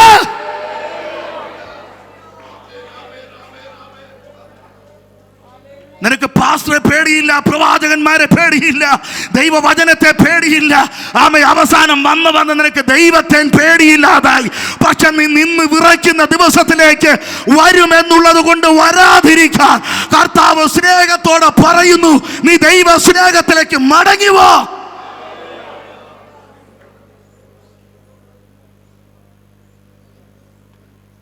ഭക്തിയുടെ വേഷം ധരിച്ച് അതിന്റെ ശക്തിയെ കെടുത്തു കളയുന്ന ഒരു സമൂഹത്തിലാണ് ഞാനും നിങ്ങളും ജീവിക്കുന്നത്. പുറമെയുള്ള പുറംപോച്ചുകളൊക്കെ മാറ്റിവെച്ചിട്ട് ആകമേ ശുദ്ധീകരണം പ്രാപിച്ച് ദൈവമായിട്ടൊരു നല്ല ബന്ധം നിലനിർത്തുന്നുവെങ്കിൽ കലങ്ങിക്കിടക്കുന്ന ചില സാഹചര്യങ്ങളെ തെളിനീരാക്കി നിന്നെ മാനിക്കാൻ കരുത്തുള്ള കാലത്തിന്റെ കതിരവൻ ഇന്ന് രാത്രി നിന്നോട് കൃത്യമായി ഇടപെടുകയാണ്. കലങ്ങിക്കിടക്കുന്ന കുടുംബത്തിന്റെ ചില അന്തരീക്ഷം, കലങ്ങിക്കിടക്കുന്ന തലമുറയുടെ ചില കാര്യങ്ങൾ, ചില സാമ്പത്തിക സാഹചര്യങ്ങൾ, ബിസിനസ് മേഖലകൾ, ജോലി സംഭവങ്ങൾ, ഭാവികളൊക്കെ ദൈവം നേരെയാക്കാൻ പോകുകയാണ്. വിശ്വസിക്കുന്നവർ എത്ര പേരുണ്ട്? എത്ര പേരുണ്ട്? എത്ര പേരുണ്ട്? കലങ്ങരുത്, കലങ്ങരുത്, കലങ്ങരുത്. ദൈവമായിട്ടുള്ള ബന്ധം മറ്റുപോകരുത്. ലാസറിന്റെ കല്ലറയ്ക്ക് മുമ്പിൽ, യൂദയുടെ ഒറ്റക്കൊടുക്കലിന് മുമ്പിൽ, ഗതസമന തോട്ടത്തിൽ സ്തോത്രം ഒക്കെ യേശുവിൻ്റെ ഉള്ളം കലങ്ങിയെന്നാണ് വായിക്കുന്നത്. തൻ്റെ മരണത്തെക്കുറിച്ച് പ്രസ്താവിക്കുമ്പോൾ യേശുവിൻ്റെ ഉള്ളം കലങ്ങിയിരുന്നു. ആ പെസഹയിൽ ആ കാര്യം അവരോട് പറയുമ്പോൾ യേശു ഉള്ളം കലങ്ങിക്കൊണ്ടാണ് പെസഹ ആചരണത്തിൽ കൂടെ തൻ്റെ ക്രൂശീകരണത്തെക്കുറിച്ച്, വരാൻ പോകുന്ന ചില സാഹചര്യങ്ങളെക്കുറിച്ച് കർത്താവ് ഓർപ്പിച്ചുണർത്തുന്നത്. എനിക്ക് ചോദിക്കാൻ ചോദ്യം ഇതേ ഉള്ളൂ, ആവർത്തന വിരസത ക്ഷമിക്കുക. ഒരു ചോദ്യം ഇതാ, ദൈവത്തിന് നമ്മളെക്കുറിച്ച് സങ്കടമുണ്ടാകുന്നുണ്ടോ? നാം ദൈവത്തിനൊരു സന്തോഷത്തിൻ്റെ കിരീടമാണോ? പൗലോസ് സഭയെക്കുറിച്ച് പറയുന്നത് നിങ്ങൾ എൻ്റെ സന്തോഷത്തിൻ്റെ കിരീടമാണെന്നാണ്. ദൈവം നമ്മളെ നോക്കി പുഞ്ചിരിക്കുന്നവനായി തീരണം. അഭിമാനത്തോടെ നമ്മെ ചേർത്ത് നിർത്തിയിട്ട് പറയും, ഇവൻ എൻ്റെ മകനാണ്, ഇവൻ എൻ്റെ മകളാണെന്ന് പറയണം. കാരണം കൂടാതെ ആക്രമിക്കാൻ കടന്നു വരുന്ന കടന്നൽ കൂട്ടങ്ങൾക്ക് മുമ്പിൽ ദൈവം നമ്മളെ ചേർത്ത് പിടിച്ച് വരുന്നവർ മുൾത്തി പോലെ കെട്ടുപോകത്തക്ക നിലകളിൽ, ഒരു വഴിയായി വന്നവൻ 7 വഴിയായി ചിതറി ഓടത്തക്ക നിലകളിൽ ദൈവം നിനക്ക് വേണ്ടി യുദ്ധവീരനായി എഴുന്നേൽക്കണമെങ്കിൽ നിന്നെ തൻ്റെ ചിറകൻ്റെ മറവിൽ ചേർത്ത് പിടിച്ചുകൊണ്ട് സ്തോത്രം അനർത്ഥം വ്യസനത്തിന് ഹേതുവാകാതെ നിന്റെ തല ഉയർത്തുമാറാക്കണമെങ്കിൽ, ദൈവത്തിൻ്റെ സംരക്ഷണം നിനക്ക് അനുഭവിക്കണമെന്നുണ്ടെങ്കിൽ നീ ദൈവത്തിനെ സന്തോഷിപ്പിക്കുന്നവനാകണം, ദൈവത്തെ പ്രസാദിപ്പിക്കുന്നവനാണ്. ദൈവത്തെ സന്തോഷിപ്പിക്കുകയും പ്രസാദിപ്പിക്കുകയും സ്നേഹിക്കുകയും സേവിക്കുകയും ചെയ്യുന്നവളും ആകുന്നുവെങ്കിൽ, ജന്മസ്ഥലം ഇടുക്കി ജില്ല, ഇടുക്കി ജില്ലയുടെ ഒരു പ്രത്യേകത, ധാരാളം സ്ഥലങ്ങൾ കൃഷിയിടങ്ങളാണ്. ആ കൃഷിയിടങ്ങളിലെ കൃഷി സ്ഥലങ്ങൾ നനയ്ക്കേണ്ടതിന് കൃഷിയിടങ്ങളിൽ ഇങ്ങനെ കുഴികൾ കുത്തി വലിയ കുളങ്ങൾ ഉണ്ടാക്കി വെക്കും. അത് കൃഷികൾ നനയ്ക്കാനും അതിൻ്റെ സമൃദ്ധിക്കും വേണ്ടിയിട്ടാണ്, കുടിക്കാനും കുളിക്കാനും വേണ്ടിയിട്ടൊന്നും ആയിരിക്കില്ല. കൃഷിക്ക് മാത്രമേ ഉപയോഗിക്കുന്ന കുളങ്ങൾ. വിജനമെന്നർത്ഥമാക്കുന്നത് ആൾപ്പാർപ്പില്ലാത്ത ഏക്കർ കണക്കിന് കിടക്കുന്ന കൃഷിയിടങ്ങളിൽ കൂടെ കടന്നു പോകുന്നവർക്ക് ഈ കുളങ്ങൾ കാണാം. വളരെ തെളിനീരാണ്, നല്ല തെളിനീര്.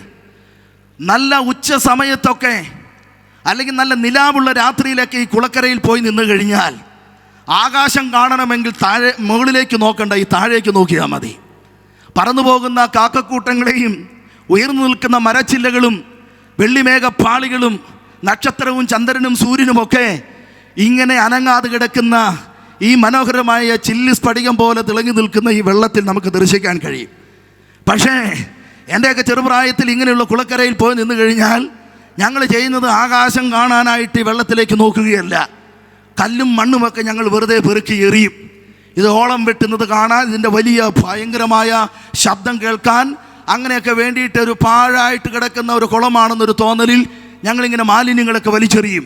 അപ്പോൾ വലിയ കല്ലുകൾ ഇങ്ങനെ എടുത്തിടുമ്പോൾ ഈ ആണ്ടിറങ്ങുന്ന കല്ലിൻ്റെ ആഘാതത്താൽ, അതിൻ്റെ ശക്തിയാൽ അടിത്തട്ടിലേക്ക് കല്ലുകൾ ചെല്ലുമ്പോൾ അടിയിൽ അടിഞ്ഞുകൂടി കിടക്കുന്ന ചെളി മുകളിലേക്ക് ഉയർന്നു വരും. അതുവരെ നീലക്കണ്ണാടിയായി ഇങ്ങനെ തിളങ്ങി നിന്ന ആകാശത്തിൻ്റെ പ്രതിബിംബം അതുപോലെ കാണാൻ കഴിഞ്ഞിരുന്ന ഈ മനോഹരമായിരിക്കുന്ന കുളം കലങ്ങി മറിഞ്ഞ് വേറൊരവസ്ഥയിലേക്ക് മാറ്റപ്പെടും. പിന്നെ കാഴ്ച മങ്ങിപ്പോകുകയാണ്. ഞാൻ പറഞ്ഞതിന് താല്പര്യം, ഹൃദയം കലങ്ങിപ്പോയാൽ ദൈവത്തിൻ്റെ പ്രതിബിംബം നഷ്ടപ്പെട്ടു പോകുന്നു എന്നാണ് പറഞ്ഞതിൻ്റെ അർത്ഥം. കലങ്ങുന്ന ഹൃദയവുമായിട്ട് ദൈവസന്നിധിയിൽ ഇരുന്ന് കഴിഞ്ഞാൽ ഒരിക്കലും നമുക്ക് ദൈവത്തെ കാണേണ്ടതുപോലെ കാണാൻ കഴിയുകയില്ല, ദൈവശബ്ദം കേൾക്കാൻ കഴിയുകയില്ല, ദൈവത്തിൻ്റെ സ്പർശനം നമുക്ക് അനുഭവിക്കാൻ കഴിയുകയില്ല. വിചാരങ്ങളുടെ ബഹുത്വത്താൽ വീണ് കിടക്കുന്ന നല്ല വിത്തുകളാകുന്ന വചനങ്ങൾ ആ മുൾപടർപ്പിൻ്റെ കഠിനമായ ആക്രമണത്തിൽ ഫലം കായ്ക്കാതെ ഞെരിഞ്ഞമർന്നു പോകുന്നു. ആമേ, ഉദിച്ചുയരുന്ന സൂര്യകിരണങ്ങളേറ്റ് വളരാൻ കഴിയാതെ ദൈവത്തിൻ്റെ വചനത്തിൻ്റെ ദൈവം ചെയ്യാൻ പോകുന്ന ചില വാഗ്ദത്തങ്ങളുടെ ഇടപെടലുകൾ, അതിൻ്റെ സ്വാധീനങ്ങളെല്ലാം അത് വരണ്ടുണങ്ങി നിർജീവമായി പോകുന്നു. ഇന്ന് രാത്രിയിൽ മനുഷ്യ മനസ്സിനെ കേന്ദ്രീകരിച്ചുകൊണ്ട് കർത്താവ് നടത്തുന്ന ഈ പ്രസ്താവന ഈ സഭയ്ക്ക് ആപ്തവാക്യമായിട്ട് ഞാൻ ആത്മാവിൽ വിളിച്ചു പറയുകയാണ്. കലങ്ങിരിക്കുന്ന ഹൃദയം ഉള്ളതുകൊണ്ടാണ് നിനക്ക് ഏകാഗ്രതയോടൊന്ന് പ്രാർത്ഥിക്കാൻ പറ്റാത്തത്, ആരാധന ശരിയാകാത്തത്, ബൈബിൾ വായിച്ചിട്ടും അതിൻ്റെ അർത്ഥതലങ്ങൾ മനസ്സിലാക്കാൻ പറ്റാത്തത്. ഒരു ഒഴുക്കിന് ഇങ്ങനെ അങ്ങ് പോകുന്നു എന്നുള്ളതല്ലാതെ ആ ദൈവ സാന്നിധ്യം വേണ്ടുന്നത് പോലെ അനുഭവിക്കാൻ കഴിയുന്നില്ല. വിഷയങ്ങളുടെ ബഹുത്വം അത്രത്തോളം വല്ലാതെ നിന്നെ മൂടിയിരിക്കുകയാണ്. പക്ഷേ കലങ്ങി മറിയുന്ന ഹൃദയമായിട്ട് കടന്നു ചെന്ന എല്ലാവരും അങ്ങനെ ആയിരുന്നില്ല. കലങ്ങുന്ന ഹൃദയമായി കടന്നു ചെന്ന കഥാപാത്രങ്ങളിൽ ഒരു വ്യക്തിയായിരുന്നു പഴയ നിയമത്തിലെ ഹന്ന. ഹൃദയം മുഴുവൻ തകർന്നു കിടക്കുന്ന ആ സ്ത്രീ ദൈവത്തിൻ്റെ സന്നിധിയിൽ ചെന്നിരിക്കുമ്പോൾ അവളുടെ ഹൃദയം പിന്നെ വാടിയില്ലെന്നാണ് വായിക്കുന്നത്. വേദനയോടുകൂടി ദൈവസന്നിധിയിൽ ചെന്നിരുന്ന ആ സ്ത്രീയോട് ദൈവത്തിൻ്റെ പരിശുദ്ധാത്മാവ് ഇടപെട്ടു എന്ന് മനസ്സിലായപ്പോൾ കലങ്ങി മറിഞ്ഞ ഹൃദയത്തിൻ്റെ അവസ്ഥകൾ മാറിയിട്ട് ഉദിച്ചു നിൽക്കുന്ന സൂര്യനെ പോലെ അവൻ്റെ മുഖം വെട്ടിത്തിളങ്ങാൻ കാരണം അവളുടെ അസാധ്യമായിരിക്കുന്ന ചില കാര്യങ്ങളുടെ ഉത്തരവാദിത്വം സ്വർഗം ഏറ്റെടുത്തു എന്നുള്ളതാ. വാടിയ മുഖത്തോടെ വന്നിരിക്കുന്ന ആളുകളോട് പരിശുദ്ധാത്മാവ് പറയുന്നു, നീ എത്ര ചിന്തിച്ചാലും പണം മുടക്കിയാലും ആളുകൾ അടുക്കൽ സ്വാധീനിച്ചാലും ആരുടെ കെയർ ഓഫിൽ നീ ആശ്രയിച്ചാലും പരിഹരിക്കപ്പെടാത്ത ചില വിഷയത്തിന്മേൽ ദൈവം ചില കൈയൊപ്പ് ചാർത്താൻ പോകുന്നുണ്ട്. നിന്റെ വാടിയ മുഖത്തെ പ്രകാശമാക്കുന്ന, നിന്റെ മുഖത്തെ ലജ്ജിപ്പിക്കാതെ മാനിക്കുന്ന അവങ്കിലേക്ക് നോക്കിയ പ്രകാശിതരായെന്ന് തിരുവഴുത്തിൽ പറയുന്നത് പോലെ നിന്റെ മുഖത്തെ പ്രകാശപൂരിതമാക്കുന്ന അഭിമാനത്തോടെ നിൽക്കാൻ കഴിയുന്ന നിലകളിൽ ദൂതേറ്റെടുത്ത് ആമേൻ പറഞ്ഞ് ദൈവജനം ദൈവത്തെ ഒന്ന് ആരാധിച്ചാട്ടെ. ഇത് എന്നോടുള്ള ദൂതാണെന്ന് ഉറപ്പുള്ളവർ മാത്രം ആ കരമൊന്ന് ചേർത്തടിച്ച് ദൈവത്തെ മഹത്വപ്പെടുത്ത്. നിന്റെ ഓഫീസിൽ, നിന്റെ സ്ഥാപനത്തിൽ, നിന്റെ സഭയിൽ, നിന്റെ നാട്ടിൽ, നിന്റെ വീട്ടിൽ, നീ എവിടെയെങ്കിലും ഒറ്റപ്പെട്ടവനും വേദനപ്പെട്ടവളുമായി ഹൃദയം കലങ്ങി നിൽക്കുന്നെങ്കിൽ നിന്നെ മാനിക്കാൻ കരുത്തുള്ള ഒരു കർത്താവ് ഇന്ന് നിന്നോട് സംസാരിക്കുകയാണ്. ദൂതേറ്റെടുത്ത് ആമേൻ പറഞ്ഞ് ദൈവത്തെ ആരാധിക്കുക. എല്ലാ ഭാരവും മാറട്ടെ, നിരാശകൾ മാറട്ടെ, പിറുപിറുപ്പുകൾ മാറട്ടെ, ആമേ ശൂന്യതകൾ മാറട്ടെ. ആമേ ദൈവത്തോടുള്ള ആമേ സ്വത്ര പിണക്കമൊന്ന് മാറട്ടെ. ഇന്ന് രാത്രിയിൽ ഒരു പുതിയ അനുഭവങ്ങൾ, ഒരു പുതിയ നടത്തിപ്പ്, ഒരു പുതിയ അഭിഷേകം നമ്മുടെ ഇടയിൽ വ്യാപരിക്കട്ടെ.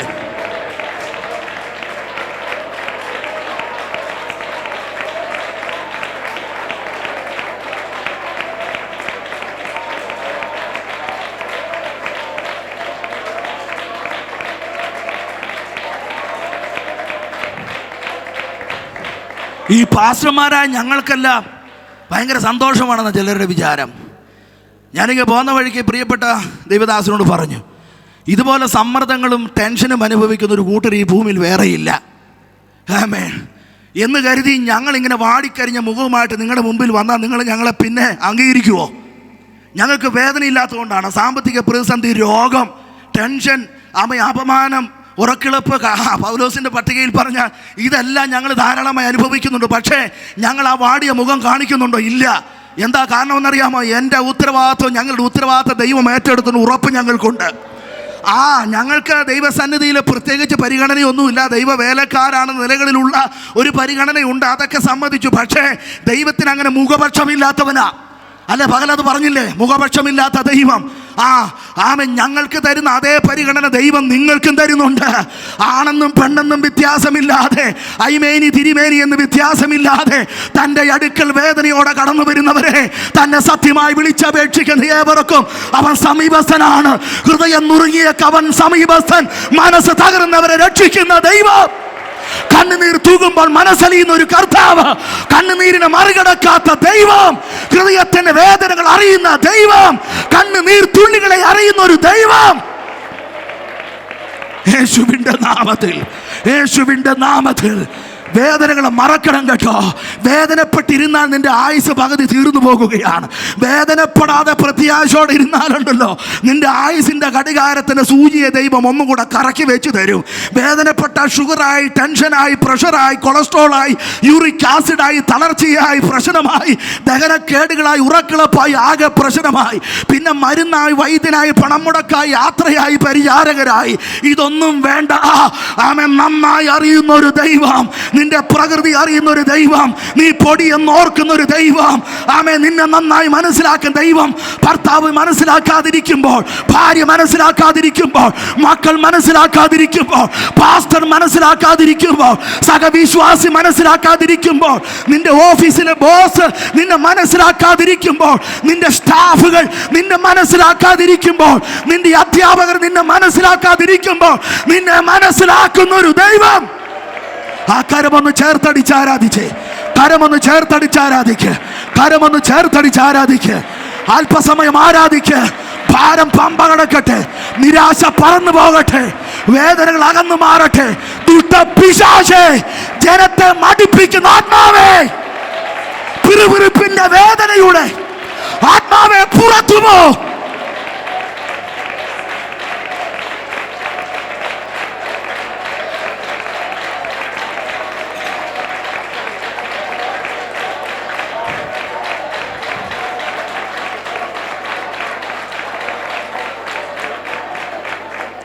നിനക്ക് മക്കളെ തന്ന ദൈവത്തിന് മക്കളുടെ ഭാവിയും അനുഗ്രഹിക്കാൻ കഴിയും.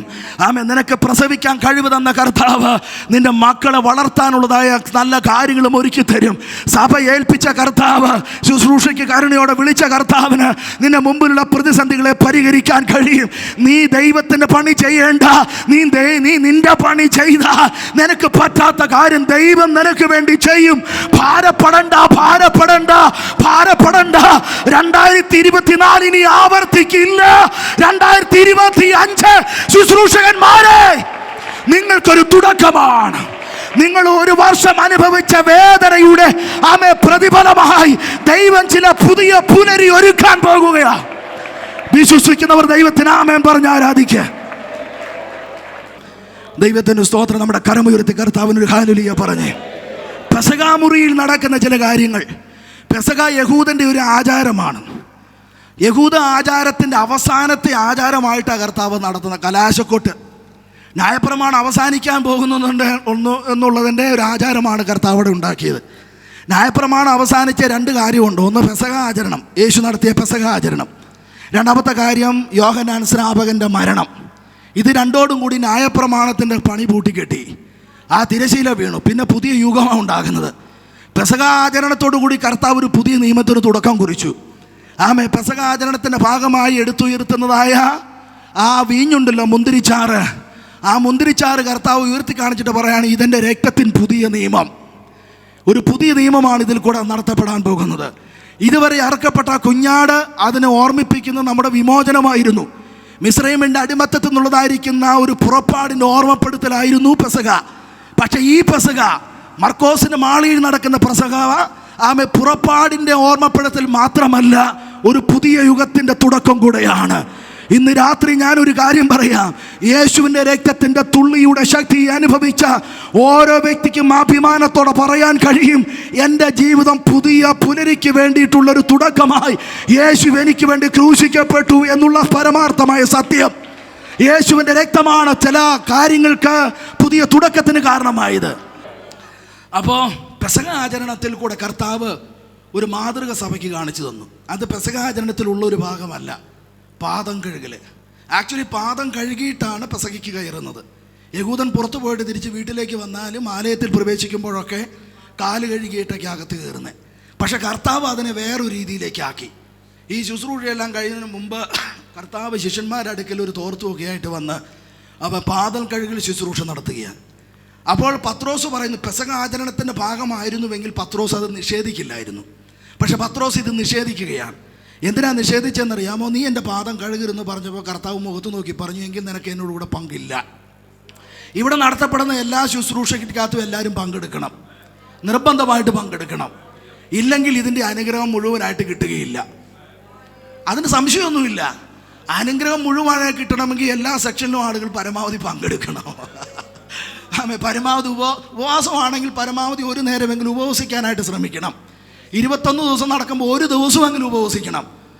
വയറ് നിറയെ പുട്ടടിച്ച് വന്നിരുന്നിട്ട് ഏമ്പക്കവും വിട്ട് കോട്ടുവായും വിട്ട് നോക്കിയിരുന്നു കഴിഞ്ഞാൽ ഈ ആഹാരവും വിട്ട് വെടിഞ്ഞ് ഇവിടെ കാത്തിരിക്കുന്ന ഞങ്ങളൊക്കെ പിന്നെ ആരായിത്തീരും?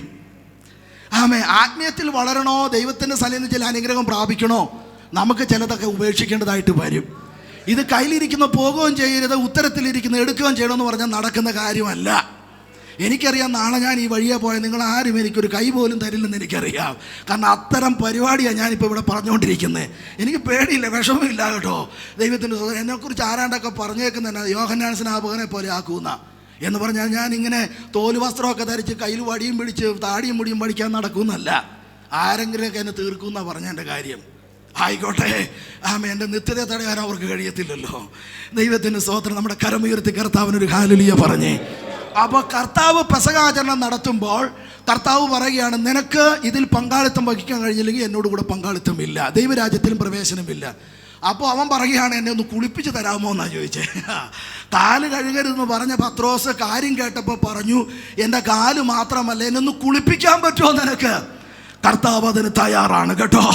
നിന്റെ മാലിന്യം മുഴുവൻ നീങ്ങിപ്പോകണമെങ്കിൽ അവൻ ഒന്നുകൂടി രക്തം ഒഴുക്കേണ്ടി വന്നാലും ഒഴുക്കും. കാരണം എന്താണെന്നറിയാമോ?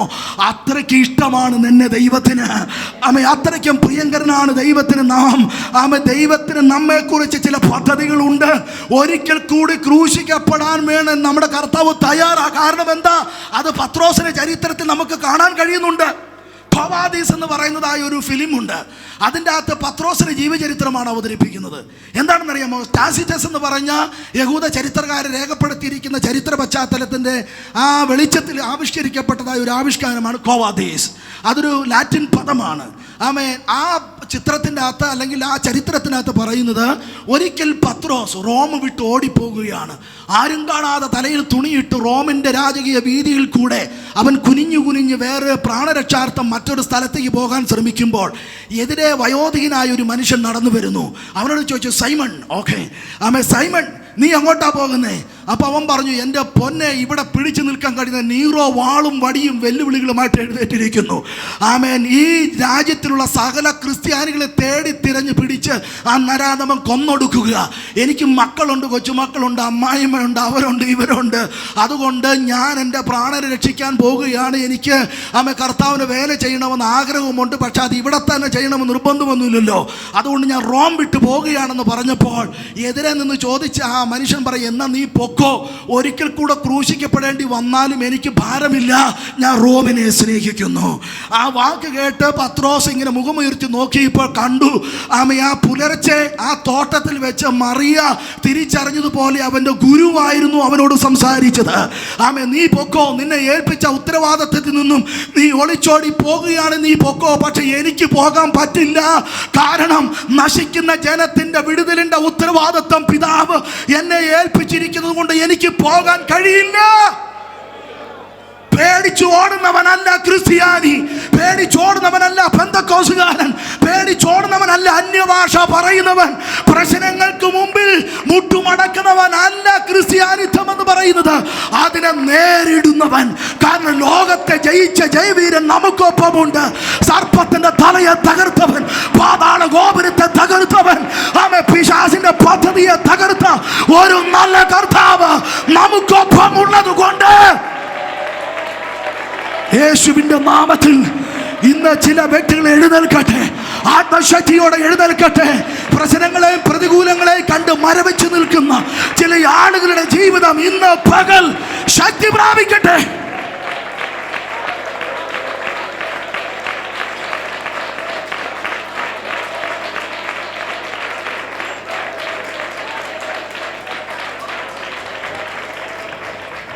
പെസഹ ആചരണത്തിൽ കൂടെ കർത്താവ് നടപ്പാക്കിയ പാദങ്ങൾ കഴുകി ശുശ്രൂഷ എന്താ? അത് പുതിയ നിയമത്തിലൊരു ഉപദേശമല്ല, അപ്പോസ്തലന്മാർ ഉപദേശമായിട്ട് സ്ഥാപിച്ചില്ല, അത് കാനോനികമായിട്ട് അംഗീകരിച്ചിട്ടില്ല. എന്നാൽ വേർപെട്ട പല സഭകളിലും അത്തരത്തിലുള്ള കാര്യങ്ങൾ നടപ്പാക്കിയതിന് ശേഷമാണ് തിരുവത്താഴം നടത്തുന്നത്. അതിന് നിഷേധിക്കാനായിട്ട് പറ്റത്തുമില്ല. അങ്ങനെ നടത്തുന്നുവെങ്കിൽ നല്ല കാര്യം തന്നെ. എന്താ അതിന് കാരണം? നല്ല കാര്യമെന്ന് പറയാനുള്ള കാരണം മറ്റൊന്നുമല്ല, യേശു ചെയ്ത ആ പ്രവൃത്തി ഒരു കാര്യത്തെ കൃത്യമായി ചൂണ്ടിക്കാണിക്കുന്നു. എന്താണെന്നറിയാമോ? നിങ്ങളിൽ വലിയവനാകാൻ ഉദ്ദേശിക്കുന്നവനെല്ലാം നിങ്ങളുടെ കൂട്ടത്തിലുള്ളവരുടെ ശുശ്രൂഷക്കാരനായി തീരണം. ക്രൈസ്തവതയ്ക്കൊരു ധാർമ്മിക മേഖലയുണ്ട്, ധാർമ്മിക ശാസ്ത്രം. ഈ ബൈബിൾ എന്ന് പറയുന്നതിന് ഒരുപാട് അർത്ഥതലങ്ങളുണ്ട്. നമ്മളത് ആത്മീയ വിഷയത്തിൽ മാത്രമേ കൈകാര്യം ചെയ്യുന്നുള്ളൂ. നമ്മുടെ രാജ്യത്തിൻ്റെ ഭരണഘടനയുടെ 12-ാം അനുച്ഛേദം മുതൽ 25-ാം അനുച്ഛേദം വരെയുള്ള ഭാഗം ബൈബിളിൻ്റെ മൂല്യതയാണ്. അതിന് മൗലിക അവകാശം എന്നാണ് പറയുന്നത്. സ്വാതന്ത്ര്യം, സമത്വം, സാഹോദര്യം. ഇത് ഡോക്ടർ B.R. അംബേദ്കർ എഴുതി ചേർക്കാനും പട്ടേലും നെഹ്റുവും ഗാന്ധിജിയും അടക്കമുള്ള ഡ്രാഫ്റ്റിംഗ് കമ്മിറ്റി അംഗങ്ങൾ അതിന് ഒപ്പിട്ട് സമ്മതിക്കാനും 1.5 വർഷം കൊണ്ട് രണ്ട് വർഷങ്ങൾ കൊണ്ട് ഈ കാര്യങ്ങൾ എഴുതി തയ്യാറാക്കി രാജ്യത്തിന് മുമ്പിൽ 56 ഡിക്ലെയർ ചെയ്യാൻ കാരണം എന്താണെന്ന് അറിയാമോ? ലോകം കണ്ടതിൽ വെച്ച് ഏറ്റവും മഹത്തായ ഒരു ധാർമ്മിക പുസ്തകമാണ് വിശുദ്ധ ബൈബിൾ. ആ ബൈബിളിൻ്റെ കേന്ദ്രബിന്ദു യേശുക്രിസ്തുവാണ്. യേശുക്രിസ്തുവാണ് ധാർമ്മികതയുടെ തലതൊട്ടപ്പനും സുൽത്താനുമായിട്ട് നിലനിൽക്കുന്നത്.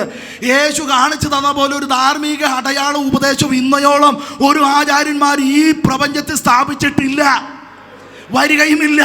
എല്ലാ രാഷ്ട്രീയ മത പ്രത്യയശാസ്ത്രത്തിൻ്റെ അടിത്തറ വിശുദ്ധ ബൈബിളാണ്, യേശുവിൻ്റെ പ്രഭാഷണമാണ്. ഞാൻ ആ വിഷയത്തിലേക്കൊന്നും വരുന്നില്ല. പക്ഷെ ഒരു കാര്യം പറയാം, പാദസേവനത്തിൽ കർത്താവ് പാദം കഴുകിൽ കൂടെ സ്ഥാപിച്ച ഒരു കാര്യം എന്താണെന്നറിയാമോ? വിനയത്തിൻ്റെ, സഹവർത്തിത്വത്തിൻ്റെ, സാഹോദര്യത്തിൻ്റെ ഒരു അടയാളമായിരുന്നു പാദം കഴുകൽ ശുശ്രൂഷ. ക്രിസ്തീയതയുടെ സാമൂഹിക പ്രതിബദ്ധതയുടെ ഒരു അടയാളമാണ് മാനവ സേവനം. കരമുയർത്തി കർത്താവിന് ഹല്ലേലൂയ പറ, കരമുയർത്തി ഹല്ലേലൂയ പറ. ആതുരാലയങ്ങളും വിദ്യാഭ്യാസ സ്ഥാപനങ്ങളും കൗൺസിലിംഗ് സെൻ്ററുകളും കുമ്പസാര കൂടുകളും എന്ന് പറഞ്ഞാൽ തകർന്നു പോയ മനുഷ്യനെ കൂട്ടിച്ചേർത്ത് നിർത്തത്തക്ക നിലകളുള്ള പ്രസ്ഥാനമല്ല ഈ ഭൂമിയിൽ സംജാതമായത് യേശുക്രിസ്തുവിൻ്റെ ധാർമ്മിക പ്രത്യയശാസ്ത്രത്തിൻ്റെ അടിസ്ഥാനത്തിലാണ്. അതുകൊണ്ട് സഭയോട് ഇന്ന് രാത്രിയിൽ പരിശുദ്ധാത്മാവിൽ ഞാനൊരു ദൂത് പൊതുവായിട്ട് വിളിച്ചു പറയുക, നിലനിൽപ്പിന് ആധാരം പരസ്പര സേവനമാണ്. കരമുയർത്തി കർത്താവിന് ഹല്ലേലൂയ പറ. വീണ് കിടക്കുന്നവരെ ചവിട്ടി താഴ്ത്താനല്ല, മറിച്ച് വീണ് കിടക്കുന്നവർ നിവർന്നു നിൽക്കാൻ ഒരു കരം കൊടുക്കുന്ന ഒരു ധാർമ്മിക ഉത്തരവാദിത്വം സഭയ്ക്കുണ്ട്. സുന്ദരമെന്ന ദൈവാലയ ഗോപുരത്തിൽ പിച്ച ചെണ്ടുന്നതായിരിക്കുന്ന മുടന്തനെ കണ്ടിട്ട് അവനെ അവഗണിച്ച് അകത്തോട്ട് പ്രാർത്ഥിക്കാൻ പോയ പത്രോസും യോഹനാനും അല്ല ബൈബിൾ ചരിത്രത്തിൽ കാണുന്നത്. മറിച്ച് പ്രാർത്ഥിക്കും മുമ്പ് തളർന്നു കിടക്കുന്ന മനുഷ്യന് വലങ്കരം കൊടുക്കുന്ന പ്രത്യയശാസ്ത്രം. ദൂത് മനസ്സിലാക്കുന്നവർക്കായി സ്തോത്രം. സഭ വളരുന്നത് ഭൂതം സൗഖ്യമാകുമ്പോൾ മാത്രമല്ല, രോഗം സൗഖ്യമാകുമ്പോൾ മാത്രമല്ല, ഉത്തരവാദിത്തങ്ങൾ നിവൃത്തീകരണത്തിലേക്ക് വരുമ്പോൾ ചില കുടുംബങ്ങൾ, ചില വ്യക്തികൾ പുനരുദ്ധരിക്കപ്പെടും. ആമേൻ പറ, ആമേൻ പറ, ആമേൻ പറ. തളർന്നിരിക്കുന്നവരുടെ മനസ്സുകൾക്ക് ബലമുണ്ടാകേണ്ടതിന് അവൻ എനിക്ക് ശിഷ്യന്മാരുടെ നാവ് തന്നെന്നാണ് വായിക്കുന്നത്. ഇന്ന് രാത്രി പരിശുദ്ധാത്മാവ് ചിലരെ അതിനുവേണ്ടി കണ്ടിട്ടുണ്ട്. മാനവ സേവനത്തിന്, പരസ്പര ശുശ്രൂഷയ്ക്ക് ഒരു കൈത്താങ്ങല്. ആ അച്ഛൻ്റെ അടുത്ത് ചെന്ന് കഴിഞ്ഞാൽ എൻ്റെ മനസ്സിന് ഭയങ്കര ആശ്വാസം കിട്ടും. എൻ്റെ പ്രശ്നത്തിനൊരു പരിഹാരം കണ്ടെത്താൻ കഴിയും. ആ ആൻറ്റിയോട് എൻ്റെ കാര്യം തുറന്ന് പറഞ്ഞു കഴിഞ്ഞാലുണ്ടല്ലോ, എൻ്റെ ഹൃദയത്തിൽ ഞാൻ അതുവരെ കൊണ്ടുവന്ന ഭാരം ഒഴിഞ്ഞു പോകുന്നത് പോലെ എനിക്കൊരു അനുഭവം ഉണ്ടായി. എന്താ അതിന് കാരണം? അവർ നിന്റെ വിഷയത്തെ അങ്ങ് ഏറ്റെടുത്തുവെന്ന അതിൻ്റെ അടിസ്ഥാനം. ഹല്ലേലൂയ. പാദസേവനം മാനവ സേവനത്തിൻ്റെ അടയാളം. നമ്മുടെ വിഷയം ഏതാ? ഹൃദയം കലങ്ങി പോകരുത്. സമയം വേഗത്തിൽ മുമ്പോട്ട് പോവുകയാണ്. നിന്റെ ഹൃദയം കലങ്ങി പോകരുത്. കർത്താവ് ഈ പ്രസ്താവന നടത്തുന്നതിന് മുമ്പ് നടത്തിയ ഈ ശുശ്രൂഷ സമകാലിക സഭകൾക്ക് ഒരു അടയാളമായിട്ട് ഞാൻ മുമ്പോട്ട് ഈ ആശയത്തെ അവതരിപ്പിച്ച് ആ ഭാഗത്ത് ഞാൻ തൽക്കാലമായിട്ട് വിട പറയുകയാണ്. അപ്പോഴും നൊന്തിരിക്കുന്ന ഹൃദയത്തെ മറ്റുള്ളവർക്ക് മുമ്പിൽ വെളിപ്പെടുത്താതെ കർത്താവ് അവരോട് പറയുന്നു, കുഞ്ഞുങ്ങളെ, നിങ്ങളുടെ ഹൃദയം കലങ്ങി പോകരുത്. വെറുതെ പറഞ്ഞു നിർത്തുകയല്ല. ആ കലങ്ങി പോകരുതെന്ന് പറഞ്ഞതിൻ്റെ അടിസ്ഥാനപരമായ ചില കാരണങ്ങൾ തൊട്ടടിയിൽ പട്ടികയായി കർത്താവ് നിരത്തുന്നുണ്ട്. അത് ഞാൻ വേഗത്തിൽ പറഞ്ഞ് പ്രാർത്ഥനയ്ക്ക് വേണ്ടി സമയമെടുക്കാനായിട്ട് താല്പര്യപ്പെടുകയാണ്. എന്താണെന്നറിയാമോ? നിങ്ങളുടെ ഹൃദയം കലങ്ങി പോകരുതെന്ന് പറഞ്ഞിട്ട് കർത്താവ് ഒരു 5-6 കൂട്ടം കാര്യങ്ങൾ അവിടെ പ്രസ്താവിക്കുന്നു. ഒന്നാമത്തെ വാക്യം ഒന്നുകൂടി ഒന്ന് വായിച്ചാൽ ഞാൻ ബാക്കി ഭാഗം ഞാൻ അങ്ങ് പറഞ്ഞോളാം. ആ വാക്യത്തിൻ്റെ ഒരു ഓർമ്മപ്പെടുത്തലിനായി 14-ന്റെ 1-ാമത്തെ വാക്യം, നിങ്ങളുടെ ഹൃദയം കലങ്ങി പോകരുത്, ദൈവത്തിൽ വിശ്വസിപ്പിൻ, എന്നിലും വിശ്വസിപ്പിൻ. എൻ്റെ പിതാവിൻ്റെ ഭവനത്തിൽ അനേകം വാസസ്ഥലങ്ങളുണ്ട്, ഇല്ലെങ്കിൽ ഞാൻ നിങ്ങളോട് പറയുമായിരുന്നു. മതി. ആമേൻ. എന്തുകൊണ്ട് കലങ്ങി പോകരുത്? 1-ാം അധ്യായത്തിൻ്റെ 14-ാം അധ്യായത്തിൻ്റെ താഴോട്ടുള്ള ഭാഗങ്ങൾ മുഴുവൻ വായിച്ചു വരുമ്പോൾ ചില പ്രധാനപ്പെട്ട കാര്യങ്ങളാണ് കർത്താവോട് ഓർപ്പിക്കുന്നത്. ഒന്നാമത്തെ കാര്യം, ഞാൻ നിങ്ങൾക്കൊരു സ്ഥലം ഒരുക്കുന്നുണ്ട്. ആമേൻ. ഒരിക്കൽ പത്രോസ് ചോദിച്ചു, എല്ലാം വിട്ട് ഞങ്ങൾ നിന്നെ അനുഗമിച്ചു, ഞങ്ങൾക്ക് എന്ത് കിട്ടും? വിശ്വാസത്തിന് വേണ്ടി ഇറങ്ങിത്തിരിക്കാന്ന് പറയുന്ന ആ ധൈര്യത്തോളം വേറൊരു ധൈര്യം ഇല്ല എന്നാണ് എൻ്റെ അഭിപ്രായം. ഞാനൊരിക്കൽ രാജസ്ഥാനിൽ ശുശ്രൂഷയ്ക്ക് ചെന്നു. ഈ റാന്നിയിലൊരു മലമണ്ടയിൽ നിന്നും 10ാം ക്ലാസ് പഠനം പൂർത്തീകരിക്കാതെ ഒളിച്ചോടിപ്പോയ ഒരു ചെറുപ്പക്കാരന് ഞാൻ രാജസ്ഥാനിൽ കോട്ടയിൽ വെച്ച് പരിചയപ്പെട്ടു.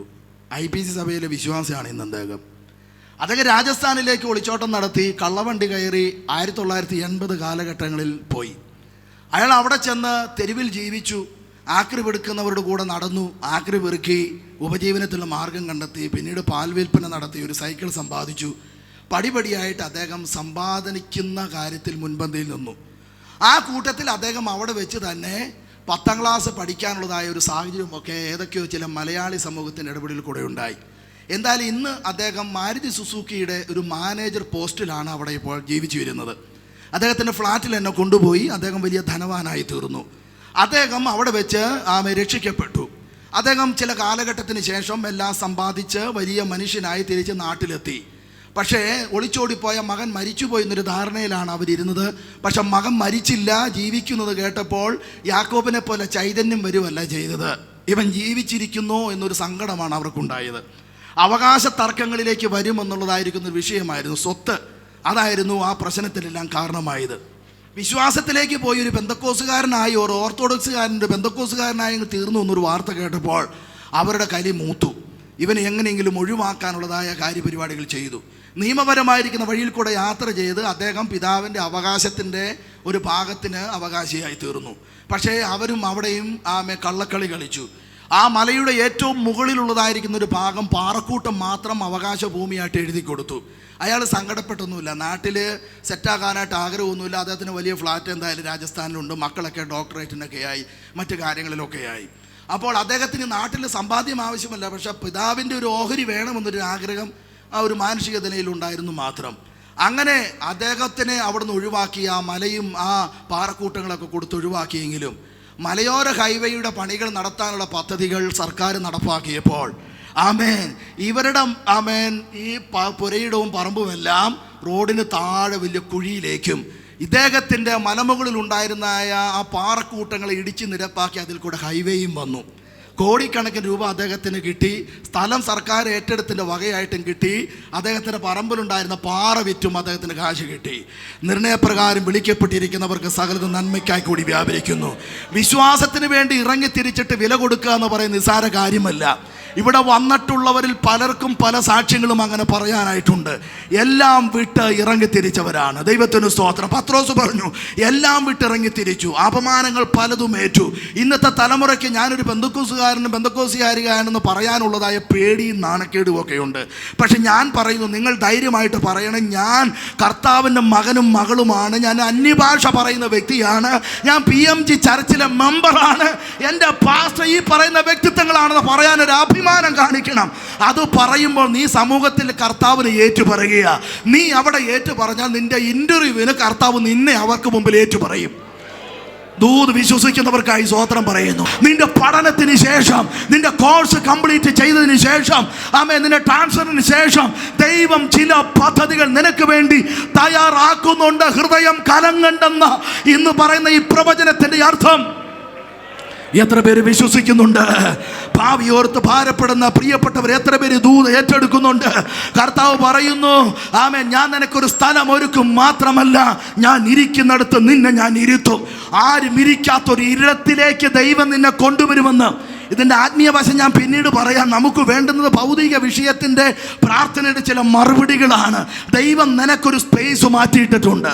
ദൈവം നിനക്കൊരു സീറ്റ് മാറ്റിയിട്ടിട്ടുണ്ട്. ആർക്കും ഇതുവരെയും ഇരിക്കാൻ കഴിയാത്ത, ആർക്കും കയ്യെത്തി പിടിക്കാൻ കഴിയാത്ത ഒരു സ്ഥാനത്തിലേക്ക്, ഒരു പൊസിഷനിലേക്ക് ദൈവം നിന്നെ കൊണ്ടുവരുന്ന ദിവസങ്ങൾ അതിവിദൂരമല്ല. മനുഷ്യനാൽ നിർമ്മിതമാക്കപ്പെട്ടതല്ല. ദൈവത്താൽ ഒരുക്കപ്പെടുന്നതായ ചില സ്ഥലങ്ങൾ, ദൈവത്താൽ ഒരുക്കപ്പെടുന്ന ചില സന്ദർഭങ്ങൾ, ദൈവം ഒരുക്കുന്ന ചില സ്ഥാനമാനങ്ങൾ, ചില അധികാര വൃന്ദങ്ങൾ, ചില അധികാര മേഖലകൾ ദൈവം നിനക്ക് വേണ്ടി കരുതി വെച്ചിട്ടുണ്ട്. ഇന്ന് നീ സേവകനാണെങ്കിൽ നാളെ നീ കൽപ്പിക്കുന്നവനാകുന്ന നിലകളിലേക്ക് ദൈവം നിന്റെ കാര്യപരിപാടികളെ മാറ്റി എഴുതുകയാണ്. ദൂത് വിശ്വസിക്കുന്നവർ കരമടിച്ച് ദൈവത്തെ ആരാധിക്കുക. ദൂത് വിശ്വസിക്കുന്നവർ കരമടിച്ച് ദൈവത്തെ ആരാധിക്കുക. ആമേൻ. ഇന്ന് പകൽ, ഇന്ന് രാത്രിയിൽ ദൈവം അത് സംഭവിക്കാൻ പോകുക. ദൈവത്താൽ സംഭവിക്കുന്ന വിഷയമോർത്ത് ദൈവത്തിന് മഹത്വം കരേറ്റ്. ജീസസ്. ആമേൻ. നിങ്ങളുടെ ഹൃദയം കലങ്ങരുത്. സ്ഥലം ഒരുക്കുന്നവൻ ദൈവം ചിലത് ഒരുക്കുകയാണ്. നിങ്ങൾക്കറിയാമോ, കരുതലിൻ്റെ കരങ്ങളുടെ വെളിപ്പാട് നമുക്ക് ആദ്യമായി കാണാൻ കഴിയുന്നത് പഴയ നിയമത്തിലെ ഉൽപ്പത്തി പുസ്തകം 22-ാം അധ്യായത്തിലാണെന്ന് തോന്നുന്നു. അവിടെ അബ്രഹാമിന് വേണ്ടി ദൈവം കരുതുന്ന ചില കരുതലിൻ്റെ വശങ്ങൾ. വാർദ്ധക്യത്തിൽ, പൂർണ്ണ വാർദ്ധക്യത്തിൽ സ്വപ്നമായി ലഭിക്കപ്പെട്ട ഒരു മകനാണ് ഇസഹാക്ക്.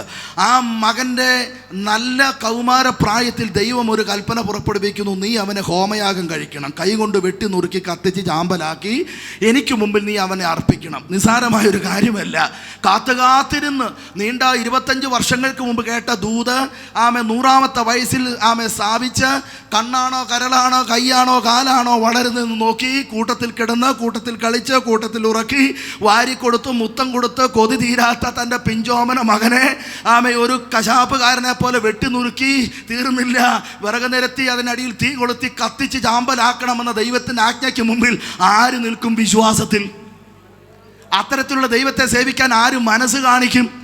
നിനക്ക് 3 മക്കളുണ്ടെങ്കിൽ ഒരെണ്ണത്തിന് കർത്താവിന് വേലയ്ക്ക് കൊടുക്കാൻ പറഞ്ഞു കഴിഞ്ഞാൽ മുഖം കറുപ്പിക്കുന്ന കൂട്ടരാ. കൊച്ചിനെ കൊന്ന് യാഗം കഴിക്കാൻ പറയുമ്പോൾ ചെയ്യാൻ പോകുന്നത്. ദൈവത്തിന് സ്തോത്രം. നിങ്ങൾ പോകുന്ന വഴിക്ക് ഞാൻ ദൈവദാസനോട് പറഞ്ഞു, മക്കള് ദൈവം ധാരാളം തന്നു, ശ്രേഷ്ഠരായ മക്കൾ, വിദ്യാഭ്യാസവും സൗന്ദര്യവും കഴിവും ഒക്കെ ഉള്ള മക്കളെ തന്നു. പക്ഷെ കർത്താവിന് എത്രണ്ണത്തെ കൊടുത്തു എന്നുള്ളതാ കാര്യം. ഞാൻ അത്തരത്തിലേക്ക് വരുന്നില്ല. ഞാൻ പറഞ്ഞല്ലോ, 22 വർഷമായിട്ട് ഞാൻ ഒരു സഭയിൽ തന്നെ ശുശ്രൂഷിക്കുക. എൻ്റെ പക്കലും ദൈവം ചിലരെ കൊണ്ട് എത്തിച്ചു. കഞ്ചാവ് അടിച്ച് കിറുങ്ങി നടന്ന പലരും ഈ കൈ കൊണ്ട് സ്നാനപ്പെടുത്താൻ കർത്താവ് എനിക്ക് ഭാഗ്യം തന്നു. മക്കളെ എഴുതിത്തള്ളിയ മാതാപിതാക്കന്മാർക്ക് ഇന്ന് അവരൊരു അനുഗ്രഹമായി തീർന്നു. എനിക്കും ദൈവം മക്കളെ 3 പേരെ തന്നു. അവർ ഏവിയേഷൻ വേണം, ഡോക്ടറേറ്റ് വേണം, നേഴ്സിംഗ് വേണം എന്നൊക്കെ പറഞ്ഞുകൊണ്ട് ഇരിക്കുകയാണ്. ഞാൻ എപ്പോഴും ചോദിക്കും, നിങ്ങളിൽ ആർ എനിക്ക് വേണ്ടി പോകും? യെശയ്യാ പ്രവചനത്തിൽ ചോദിച്ച പോലെ. അപ്പോൾ ഇവർ സൈലൻ്റാ. എനിക്ക് കുഴപ്പമൊന്നുമില്ല, ദൈവത്തിൻ്റെ സമയമാകുമ്പോൾ ഏവനെയെങ്കിലും കർത്താവ് പിടിച്ചോളും.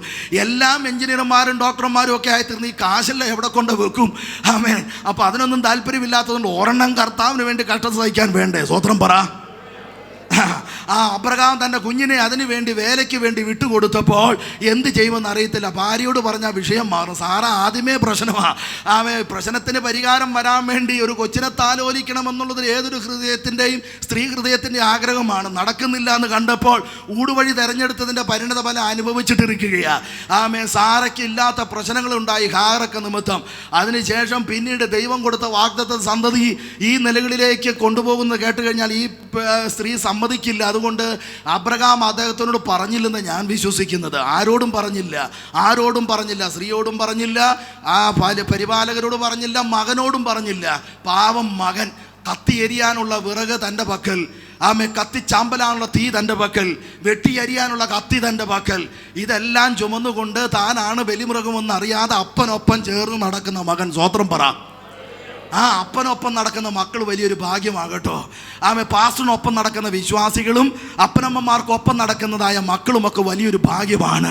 ഹാനോക്ക് ദൈവത്തിനൊപ്പം നടന്നെന്നാണ് വായിക്കുന്നത്. ദൈവത്തിന് സ്തോത്രം. ഒന്നിച്ച് നടക്കണമെങ്കിൽ ഒത്തുപോയാലല്ലേ നടക്കത്തുള്ളൂ. രണ്ടുപേർ ഒത്തട്ടല്ലാതെ ഒരുമിച്ച് നടക്കാൻ പറ്റുമോ? ഒക്കുന്നില്ല. കാരണം വിദ്യാഭ്യാസത്തിൻ്റെ ഏറ്റക്കുറച്ച്, കളർ വ്യത്യാസങ്ങൾ, പിന്നെ സാമ്പത്തിക പ്രശ്നങ്ങൾ, പാരമ്പര്യം, അങ്ങനെ ഓരോ കാര്യങ്ങൾ കൊണ്ട് വിഘടനവും വിവാദങ്ങളും ഒക്കെയായി നിൽക്കുകയാണ് ചിലരുടെ കുടുംബ അന്തരീക്ഷങ്ങൾ. സ്വത്രം. ഇവിടെ അതില്ല. ഞങ്ങളുടെ നാട്ടിലെ കാര്യമായി പറഞ്ഞത്. തിരുവനന്തപുരത്ത് അങ്ങനെയൊന്നുമില്ല. ഞങ്ങളുടെ നാട്ടിലാണ് ഇതൊക്കെ കൂടുതൽ നടക്കുന്നത്. അപ്പോൾ എനിക്ക് കുഴപ്പമില്ലല്ലോ, നിങ്ങൾക്ക് ആ പ്രശ്നമില്ലല്ലോ. ഇങ്ങനെ വാദങ്ങളും വാദഗതികളും ഒക്കെ ഇങ്ങനെ നടന്നുകൊണ്ടിരിക്കുകയാണ്. ഒപ്പം നടക്കുന്ന നിസ്സാര കാര്യമില്ല. അച്ഛാ ഒത്തിരി നേരം പ്രാർത്ഥിക്കാമെന്ന് പറയുന്നതിന് പല കാരണങ്ങളാണ് പറയുന്നത്. ഇന്ന് നമുക്ക് ഉപവസിക്കാമെന്ന് പറഞ്ഞാൽ വേറെ പല കാര്യങ്ങളാണ്. കൂനമ്പാലയ്ക്ക പോലെ തിരിഞ്ഞിരിക്കുന്ന അനുഭവങ്ങൾ പിന്നെ എങ്ങനെ ഗതി പിടിക്കും? പക്ഷേ ഇവിടെ കാര്യങ്ങളുടെ വിഷയം അതിഗൗരവമാണെങ്കിലും അവർ ഒന്നിച്ച് നടന്നെന്നാണ് വായിക്കുന്നത്. സ്വോത്രം. ആ വിശ്വാസത്തെ ദൈവം പരിഗണിച്ചപ്പോൾ മലയുടെ മറുവശത്തോടെ അവർ മലയുടെ മുകളിലേക്ക് യാത്ര ചെയ്തപ്പോൾ കർത്താവ് മലയുടെ മറുവശത്തോടെ പൈതലിന് പകരമായ ഒരു ആട്ടിൻകൂട്ടിയെ ദൈവം കരുതിയെങ്കിൽ അബ്രഹാം മരിച്ചു, ഇസഹാക്ക് മരിച്ചു, യാക്കോബ് മരിച്ചു. പക്ഷെ അവരുടെ ദൈവം മരിച്ചിട്ടില്ല. അവരിന്ന് ജീവിക്കുന്ന ദൈവമാണ്, കരുതുന്ന ദൈവം, കരുണയുള്ള ദൈവം. കരമടിച്ച് കർത്താവിനെ ഒന്ന് ആരാധിക്കുക. നീ വിശ്വാസത്തിന് വില കൊടുത്ത് നിന്റെ തലമുറകൾ ലോകത്തിന്റെ നെറുകയിലെത്തുമെന്ന് പരിശുദ്ധാത്മാവ് ആരാധന അറിയിക്കുകയാണ്. ആ കരമൊന്ന് നീട്ടിയടിക്ക്, ആ കരമൊന്ന് നീട്ടിയടിക്ക്. ശബ്ദമുയർത്തി കർത്താവിനൊന്ന് ആരാധിക്ക്. എന്റെ പ്രഭാഷണം നിർത്താൻ സമയമായി. പക്ഷേ മയങ്ങി ഉറങ്ങിയല്ല ഇന്ന് രാത്രി ആരാധന അവസാനിപ്പിക്കേണ്ടത്. ദൈവ സാന്നിധ്യം അനുഭവിച്ച്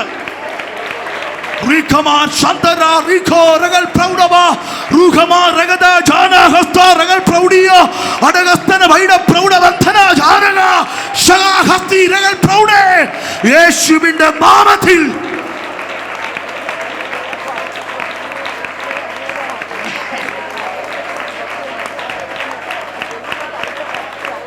അവസാനം വരെ ദൈവം മിണ്ടാതിരിക്കും. ഏറ്റവും അവസാനം വരെ ദൈവം മിണ്ടാതിരിക്കും. അവസാനം വരെ നിന്റെ ആക്ടിവിറ്റീസ് എങ്ങനെയാണെന്ന് കൃത്യമായി നോക്കിക്കൊണ്ടിരിക്കും. നീ കത്തിയെടുക്കുന്ന പോലെ കാണിക്കുവാണോ?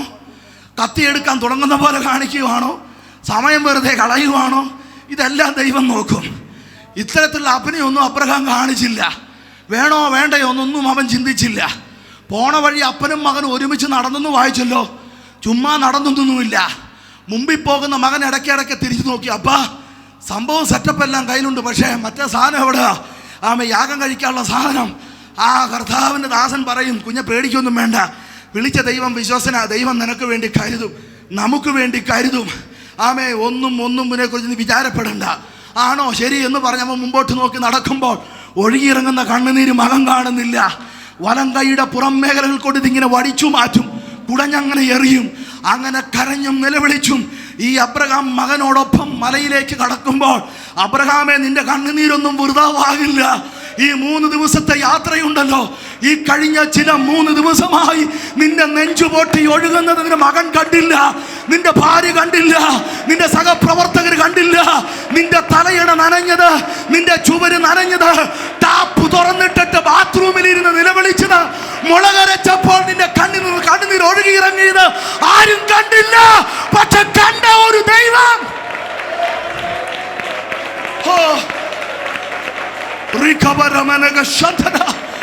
ഹൃദയം കലങ്ങണ്ട. നിന്റെ കണ്ണുനീരിന് ഒരുവൻ കണ്ടിട്ടുണ്ട്. നിന്റെ കണ്ണുനീരിനെ ഒരുവൻ കണ്ടിട്ടുണ്ട്. നിന്റെ കണ്ണുനീരിനെ കണ്ട ഒരുവൻ ഇന്ന് രാത്രിയിൽ ഇവിടെ ഇറങ്ങി വന്നിട്ടുണ്ട്. എനിക്ക് വയ്യ ദൈവമേ എന്ന് നീ പറയുമ്പോൾ നിന്റെ അടുക്കൽ ഇറങ്ങി വന്ന ദൈവം ഇന്ന് രാത്രിയിലും ഇവിടെ വന്നിട്ടുണ്ട്.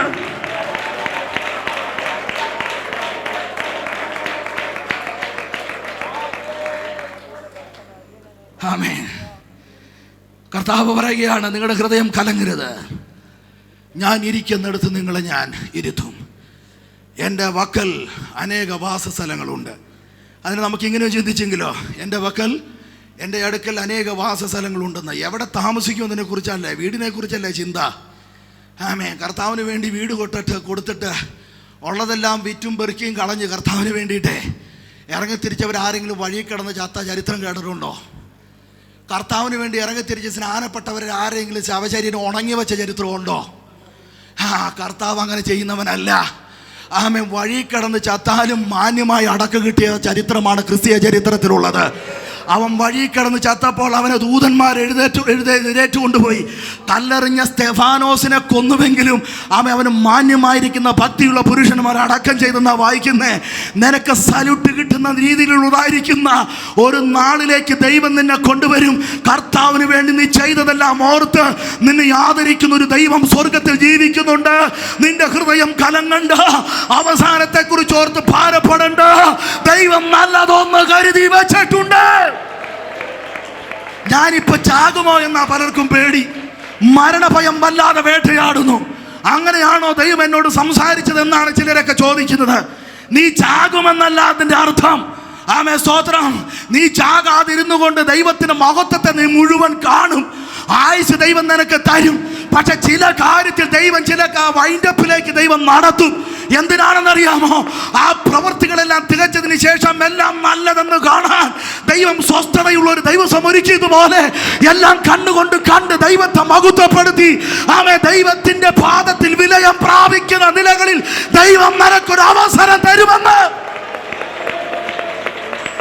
സ്വോത്രം പറ, സ്വോത്രം പറ, സ്വോത്രം പറ, സ്വോത്രം പറ, സ്വോത്രം പറ, സ്വോത്രം പറ, സ്വോത്രം പറ, സ്വോത്രം പറ, സ്വോത്രം പറ. പരിശുദ്ധാത്മാവിന്റെ അഭിഷേകത്തോടെ സ്വോത്രം പറ. കൃപയെ ആർത്തുകൊണ്ട് സ്വോത്രം പറ. കരമടിച്ച് ദൈവത്തെ ആരാധിച്ച് മഹത്വപ്പെടുത്ത്.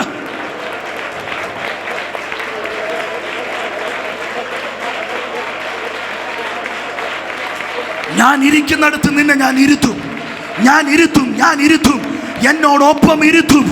ആമേ, സ്തോത്രം. എന്നോടൊപ്പം ഇരുത്തുമെന്ന് പറഞ്ഞത് സർവശക്തനായ ദൈവമാണ്.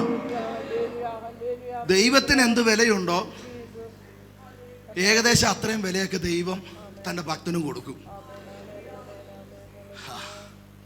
ദൈവം വിലയിടാത്തവന് ലോകം വിലയിട്ടൊരു കാര്യമുണ്ടോ? ഞാൻ നിന്നെ വിലയേറിയവനും മാന്യനുമായി തിരഞ്ഞെടുക്കുന്ന വചനം പറയുന്നേ. ഇവിടെ ഇരിക്കുന്ന ഓരോ വ്യക്തികളും ദൈവത്തിൻ്റെ കണ്ണിന് മുമ്പിൽ കൈകൾക്കുള്ളിൽ വിലപ്പെട്ടവരാണ്. തൊട്ടടുത്തിരിക്കുന്ന ആള് നിങ്ങളെ കഴിഞ്ഞും വിലപ്പെട്ട ഒരു വ്യക്തിയാണ്. ആരെയും നിസാരരായി കാണരുത്. ആമേ, സ്തോത്രം. ദൈവം നിന്നെ തൂക്കാനായിട്ട് ത്രാസിൽ കയറ്റി നിർത്തരുത്. നീ ഇടുന്ന വിലയല്ല നിനക്ക്. നീ നിന്റെ 2 കണ്ണുകൊണ്ട് കാണുമ്പോൾ നിന്നെ കാണുന്ന 1000 കണ്ണുകളുണ്ട്. ആവശ്യമില്ലാത്ത കാര്യങ്ങൾ പറഞ്ഞും ചെയ്ത് സ്വന്തം വില കളയരുത്. മാന്യത കളഞ്ഞു കുളിക്കാതെ മര്യാദയ്ക്ക് ജീവിച്ചോണമെന്ന് പറഞ്ഞതിൻ്റെ അർത്ഥം ദൈവം ഒരു മാന്യതയിലേക്ക് നയിക്കുകയാണ്. അവസാനം കൊണ്ട് കുട ഉടച്ച് കളഞ്ഞേക്കരുത്. ഒരു താക്കീതായി പരിശുദ്ധാത്മാവ് പറയുക, അവസാനം കൊണ്ട് കുട ഉടയ്ക്കരുത്. ദൈവം ഒരു മാന്യതയിലേക്ക് നയിച്ചു കൊണ്ടിരിക്കുകയാണ് ചിലരെ മാന്യമായ സ്ഥാനത്തേക്ക്. ഞാൻ പറഞ്ഞു നിർത്താനായിട്ട് വെമ്പൽ കൊള്ളുന്നു.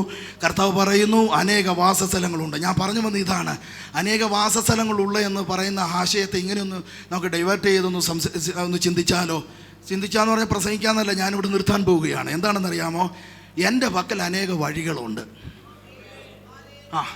നമുക്ക് മുമ്പിൽ ഈ വിഷയത്തിന് ഒരു വഴിയേ ഉള്ളൂ. ഇന്നവരെ ചെന്ന് കണ്ടാൽ ആ പുള്ളി എനിക്ക് വേണ്ടി ഒന്ന് സംസാരിക്കും. പുള്ളിയുടെ ഒരു റെക്കമെൻഡ് ലെറ്റർ കിട്ടിക്കഴിഞ്ഞാൽ കാര്യം പെട്ടെന്ന് സാധിക്കുന്ന. പുള്ളി ഒന്ന് വിളിച്ചു പറഞ്ഞാൽ മതി, കാര്യം സാധിക്കുന്ന. പക്ഷെ ദൈവം ചലിച്ചില്ലെങ്കിൽ 6 റെക്കമെൻഡ് ചെയ്താലും കാര്യം നടക്കില്ല.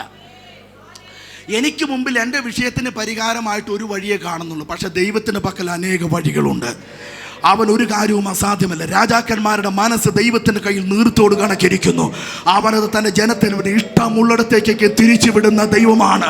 പാറയിൽ സർപ്പം ഓടുന്നത് പോലെ ശൂന്യതകളിൽ വഴി തുറക്കുന്നവൻ, കാറ്റിൽ വഴി തുറക്കുന്നവൻ, കടലിൽ വഴി തുറക്കുന്നവൻ, ആകാശത്തിൽ വഴി തുറക്കുന്നവൻ, അടഞ്ഞുകിടക്കുന്ന വാതിലുകളെ തുറക്കുന്നവൻ, താമ്ര കതകുകളെ തകർക്കുന്നവൻ, ഇരുട്ടിലെ ഗുപ്തനിധികൾ വെളിപ്പെടുത്തുന്നവൻ നിനക്ക് വേണ്ടി പുതിയ വഴികൾ തുറക്കും. സഭയോട് പരിശുദ്ധാത്മാവ് ദൂത് പറയുന്നു, ഇതിന്റെ പുനരുദ്ധീകരണത്തിന്, പ്രവർത്തനത്തിന്, പണികൾക്ക്, പുതിയ ചില കാര്യങ്ങൾക്ക് വേണ്ടി പണമുള്ള ചിലരെ കർത്താവ് എഴുന്നേൽപ്പിക്കുമെന്ന് പരിശുദ്ധാത്മാവ് പറയുന്നു. ആമേൻ പറ, ആമേൻ പറ, ആമേൻ പറ. ഇതിന്റെ അകത്തളത്തിലുള്ളവരെ കഴിഞ്ഞപ്പുറമായി ദൈവം ചില കാര്യങ്ങൾ ചെയ്യാനായി ചില ജനതകളെ ദൈവം എഴുന്നേൽപ്പിക്കാൻ പോകുകയാണ്. ആമേൻ. ദൈവം തന്റെ മഹത്വത്തെ പട്ടണത്തിൽ പുനഃസ്ഥാപിക്കുന്ന നിലകളിൽ പുതുവഴികളെ തുറക്കുമെന്ന് ആണയിട്ട് അടിവരയിട്ട് പരിശുദ്ധാത്മാവ് ദൈവസഭയോട് ആലോചന അറിയിക്കുന്നു.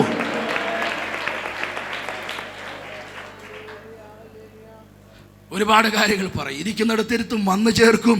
പിന്നീട് പറയാണ് ഞാനാണ് വഴി, ഞാനാണ് സത്യം. എന്നിട്ട് പറയുകയാണ് നിങ്ങൾ അപേക്ഷിക്കുന്നതൊക്കെ തരും. അവസാനം പറയുന്ന ഒരു കാര്യമുണ്ട്, ഞാൻ നിന്നെ അനാഥനായി വിടുകയില്ല. നിന്നെ ഒറ്റയ്ക്ക് വിടുന്നവനല്ല കർത്താവ്. ആരും കൂടെ ഇല്ലെങ്കിലും നിന്നോടൊപ്പം നിൽക്കുന്ന ഒരു ദൈവമുണ്ടെന്ന ഒരു തിരിച്ചറിവ് വിശ്വാസ ജീവിതത്തിന് ഉറപ്പാകട്ടെ. പറഞ്ഞുവിടെ നിർത്തുകയാണ്. 16-ാം അധ്യായത്തിലേക്ക് വരുമ്പോൾ കർത്താവ് പറഞ്ഞു നിർത്തുന്ന ഒരു കാര്യം ഇതാണ്: നിങ്ങളുടെ ഹൃദയം കലങ്ങരുത്, കാരണം ലോകം കാണാത്തത് നിങ്ങൾ കാണാൻ പോകുകയാണ്. ആമേൻ, സ്തോത്രം. ഇപ്പോൾ ലോകം എന്നെ കാണും, പക്ഷെ കുറച്ചുകൂടെ കഴിഞ്ഞാൽ ലോകം എന്നെ കാണില്ല, പക്ഷെ നിങ്ങൾ എന്നെ കാണും. ഒരു ദൂത് ഞാൻ പറയാം, മറ്റാരും കാണാത്തത് കാണാൻ വിളിക്കപ്പെട്ടവരാണ് ഞാനും നിങ്ങളും. ആമേൻ. ലോകത്തിന് കാണാൻ കഴിയാത്തത്, കൂടെയുള്ളവർക്ക് കാണാൻ കഴിയാത്തത്, ജീവികൾക്ക് പലർക്കും കാണാൻ കഴിയാത്തത് കാണാൻ വിളിക്കപ്പെട്ടവരാണ് ഞാനും നിങ്ങളുമൊക്കെ. ഏതാണ് ആ കാഴ്ച എന്നറിയാമോ? മേഘത്തിൽ വരുന്ന കർത്താവിനെ കാണാൻ വിളിക്കപ്പെട്ട ഭാഗ്യമുള്ളവരാണ് ഞാനും നിങ്ങളുമെങ്കിൽ, ലോകം അത് കാണാതിരിക്കുമ്പോൾ അത് കാണാൻ ലഭിക്കപ്പെട്ട ഭാഗ്യമോർത്ത് എത്ര പേർക്ക് ദൈവത്തെ മഹത്വപ്പെടുത്താൻ കഴിയും? അപ്പോസ്തലനായിരിക്കുന്ന പൗലോസ്, ആമേൻ, കൊടിയ പീഡനങ്ങൾ നിമിത്തം നീതി നിഷേധിക്കപ്പെട്ടവനായി ഇറ്റലിയിലേക്ക് യാത്ര ചെയ്യുകയാണ്. റോമിലേക്ക് കപ്പൽ വഴിയായി യാത്ര ചെയ്യുകയാണ്. ആ യാത്ര വളരെ ദുർഘടമായിരുന്നു, ദുസ്സഹമായിരുന്നു. കപ്പൽ പാതി വഴിയിൽ അവസാനിക്കുമെന്ന് തോന്നി. കപ്പലിലുള്ള എല്ലാ ആളുകളും മരിക്കുമെന്ന് തോന്നി. എല്ലാവരും ജീവനെ രക്ഷിക്കാൻ പണികൾ പലതും നടത്തി. പലകയിലാണെങ്കിലും അക്കരെ കടക്കണമെന്നൊരു ആഗ്രഹം അവർക്കുണ്ടായി. അങ്ങനെ എല്ലാവരും ജീവഭയത്തിൽ കടലിന്റെ ആഴങ്ങളിൽ ലക്ഷ്യമില്ലാത്ത മാനസികാവസ്ഥയിൽ കൂടെ കടന്നു പോകുമ്പോഴും പ്രാർത്ഥന നിരതനായി കണ്ണടച്ച് ധ്യാനിക്കുന്ന പൗലോസ് അവർക്ക് മുമ്പിൽ എഴുന്നേറ്റ് നിന്നിട്ട് പറയുകയാണ്, നിങ്ങൾ ആരും പേടിക്കണ്ട, ഒരു നാശവും സംഭവിക്കില്ല. സഞ്ചരിക്കുന്ന പടക് തകർന്നാൽ ഒരുവന്റെ ജീവൻ നഷ്ടപ്പെടുകയില്ല. ഞാൻ ഈ ചരിത്രം പറഞ്ഞതിന് താല്പര്യം, കൂടെയുള്ള 275 പേരും കേൾക്കാത്ത ദൈവ ശബ്ദം ആ ഭക്തൻ ഇളകി മറിയുന്ന കടലിന്റെ നടുവിൽ കേട്ടെങ്കിൽ, ലോകം കാണാത്തത് കാണാൻ, ലോകം കേൾക്കാത്തത് കേൾക്കാൻ കൃപ ലഭിക്കപ്പെട്ട ദൈവ പൈതലെ, നീ പിന്നെ എന്തിനു ഭാരപ്പെടുന്നു? ആ കരമൊന്ന് ചേർത്തടിച്ച് അല്പസമയം ആരാധിക്കാം. ഈ ആത്മീയ അനുഭവത്തിന്റെ, ആരാധനയുടെ, ഈ വേർപെട്ട ജീവിതത്തിന്റെ, ഉപവാസത്തിന്റെ, പ്രാർത്ഥനയുടെ ഒന്നും കാര്യങ്ങൾ എല്ലാവർക്കും അറിയില്ല. പക്ഷേ അത് നമുക്കറിയാം. നമ്മൾ ചിലത് മഹത്തായത് കാണാൻ പോകുകയാണ്. യേശുവിന്റെ വരവ് നമ്മുടെ സ്വന്തം കണ്ണുകൊണ്ട് കാണാൻ പോകുകയാണ്. ലോകത്തിന് കാണാൻ കഴിയാത്തത്, ലോകത്തിന് കേൾക്കാൻ കഴിയാത്തത് കേൾക്കാനും കാണാനും വിളിക്കപ്പെട്ട ദൈവജനം എല്ലാവർക്കും എഴുന്നേറ്റ് നിൽക്കാം. കരമൊന്ന് ചേർത്തടിച്ച് ദൈവത്തെ മഹത്വപ്പെടുത്തുക. ഇന്ന് രാത്രിയിൽ പരിശുദ്ധാത്മാവ് പറയുന്നു, നിങ്ങളുടെ ഹൃദയം കലങ്ങി പോകരുത്, ദൈവത്തിൽ വിശ്വസിപ്പിൻ. ദൈവത്തിന്റെ പക്കൽ അനേക വഴികളുണ്ട്. എത്ര പേരത് വിശ്വസിക്കുന്നുണ്ട്? ഒരു നിമിഷം കൂടെ കണ്ണുകളെ അടയ്ക്കാം, ദൈവത്തിന് മുമ്പാകെ ഏൽപ്പിച്ചു കൊടുക്കാം. തളർന്നിരിക്കുന്ന ഹൃദയങ്ങൾ ഇന്ന് രാത്രി ശക്തിപ്പെട്ടല്ലോ. ആത്മാവിൽ ഒരു ഉണർവുണ്ടായല്ലോ. വാഗ്ദത്തങ്ങളുടെ ഓർമ്മപ്പെടുത്തലേക്ക് പരിശുദ്ധാത്മാവ് കൊണ്ടുവന്നുവല്ലോ. മുമ്പോട്ട് കുതിക്കാൻ ഒരു ഊർജ്ജം ദൈവം നമുക്ക് തന്നല്ലോ. അത് ലഭിക്കപ്പെട്ടവരെ കരമൊന്ന് ഉയർത്തിപ്പിടിച്ച് അല്പസമയം ദൈവത്തിന് ഒരു ഹല്ലേലൂയ പറഞ്ഞാട്ടെ. ഉപവാസ പ്രാർത്ഥനയുടെ 17-ാമത്തെ ദിവസം, ഏതാനും ദിവസങ്ങൾ കൂടെ കഴിയുമ്പോൾ ഈ പ്രാർത്ഥന ഇവിടെ അവസാനിക്കുമ്പോൾ, ആമേൻ, പരിശുദ്ധാത്മാവിന്റെ വലിയ കവിഞ്ഞൊഴുക്ക് ഇവിടെ ഉണ്ടാകണം. എല്ലാവരും അന്യഭാഷ പറയണം. എല്ലാവരും കൃപാവര പ്രാപ്തരായി തീരണം. എല്ലാവരും ആത്മാവിന്റെ ഫലം പുറപ്പെടുവിക്കുന്നവരായി തീരണം. ഒരു വലിയ യുദ്ധത്തിനായിട്ട് എല്ലാവരും തയ്യാറാകണം. പുതിയ ദൈവത്തിന്റെ ചില നടത്തിപ്പിനായിട്ട് നിയോഗമുള്ളവരായി തീരണം. ആ പദ്ധതിയിലെ പങ്കാളിയാകാൻ എത്ര പേര് ഇന്ന് രാത്രി സമർപ്പിക്കുന്നുണ്ട്? ഹൃദയം തകരണ്ട, ഹൃദയം കലങ്ങണ്ട, ഒന്നിനെ കുറിച്ചും വിചാരപ്പെടേണ്ട, സകല കാര്യവും സ്തോത്രത്തിൽ കൂടി അറിയിക്കുക അത്രേ വേണ്ടത്. ഭാരപ്പെടേണ്ട, നിന്റെ ഭാരം യഹോവയുടെ മേൽ വെച്ചുകൊള്ളുക. അവൻ നിന്നെ പുലർത്തും, അവൻ നിനക്ക് വേണ്ടി കരുതും, അവൻ നിങ്ങൾക്കായി കരുതുന്നതാകിയാൽ സകല ചിന്താകലവും അവന്റെ മേൽ ഇട്ടുകൊള്ളുക. അവൻ താഴ്മയോടെ ഇരിക്കുന്നവർക്ക് കൃപ കൊടുക്കുന്ന ദൈവം ഇന്ന് രാത്രി ചിലത് പുതിയത് പരമേൽപ്പിക്കുമെന്ന് വിശ്വസിച്ചവർ ആ കരമൊന്ന് ചേർത്തടിച്ച് ദൈവത്തെ ഒന്ന് മഹത്വപ്പെടുത്താമോ? ചേർന്ന് പാടി ദൈവത്തെ നമുക്ക് ആരാധിക്കാം. അന്യഭാഷകളിൽ ദൈവത്തെ മഹത്വപ്പെടുത്താം. നമ്മുടെ കർത്താവ് വരാൻ സമയമായി. ദൈവം നമ്മെ ചേർക്കാൻ വരാൻ സമയമായി. നമ്മുടെ വീണ്ടെടുപ്പിന്റെ സമയമായി. കരമടിച്ച് ആരാധിക്കാം. Thank you so much. God bless you. Thank you.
കൈവിടുകയില്ല ഞാൻ നിന്നെ.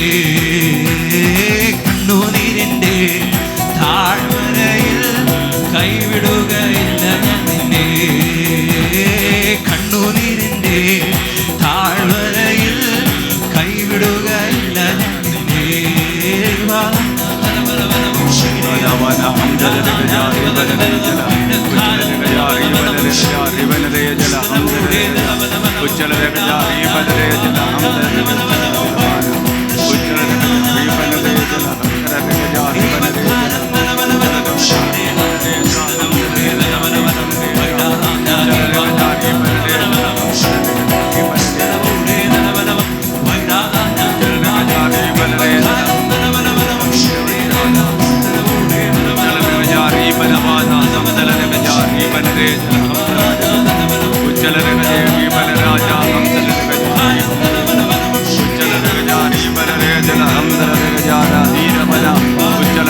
കർത്താവിൻ്റെ ശബ്ദം ഇവിടെ മുഴങ്ങിക്കൊണ്ടിരിക്കുകയായിരുന്നു.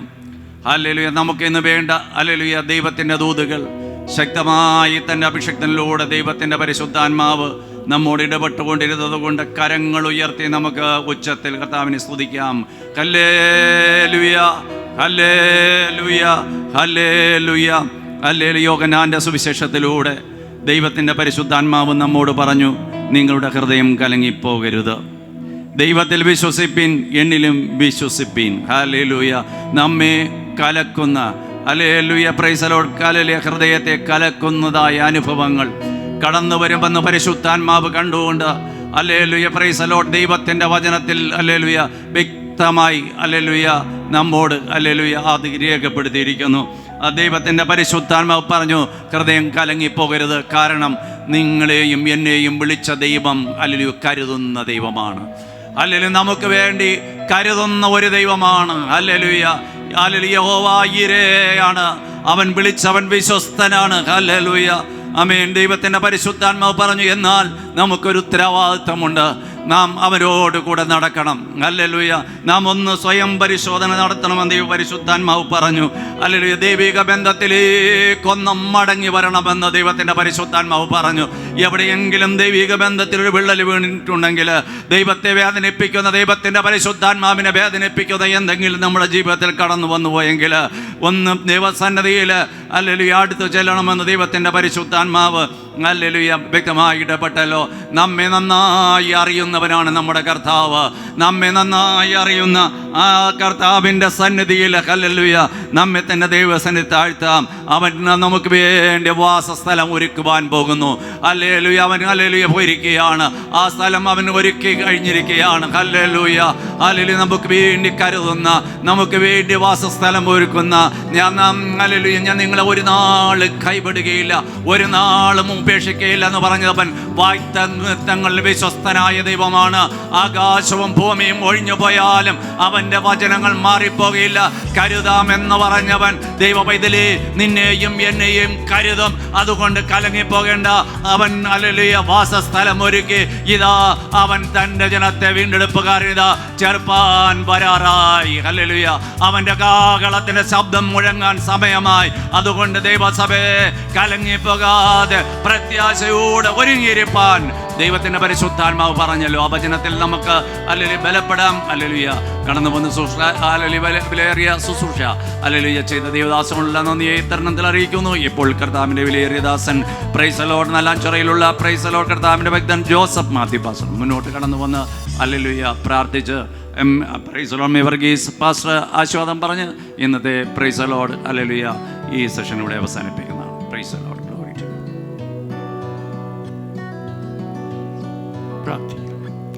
ഞങ്ങളുടെ ദൈവമേ, ഞങ്ങളുടെ സ്വർഗീയ പിതാവേ, ഈ ഉപവാസത്തിൻ്റെ 17ാമത്തെ രാത്രിയിൽ ഞങ്ങളുടെ നടുവിൽ അവിടുന്ന് എഴുന്നള്ളി വന്നതിനായി ഞങ്ങൾ നിനക്ക് സ്തോത്രം ചെയ്യുന്നു.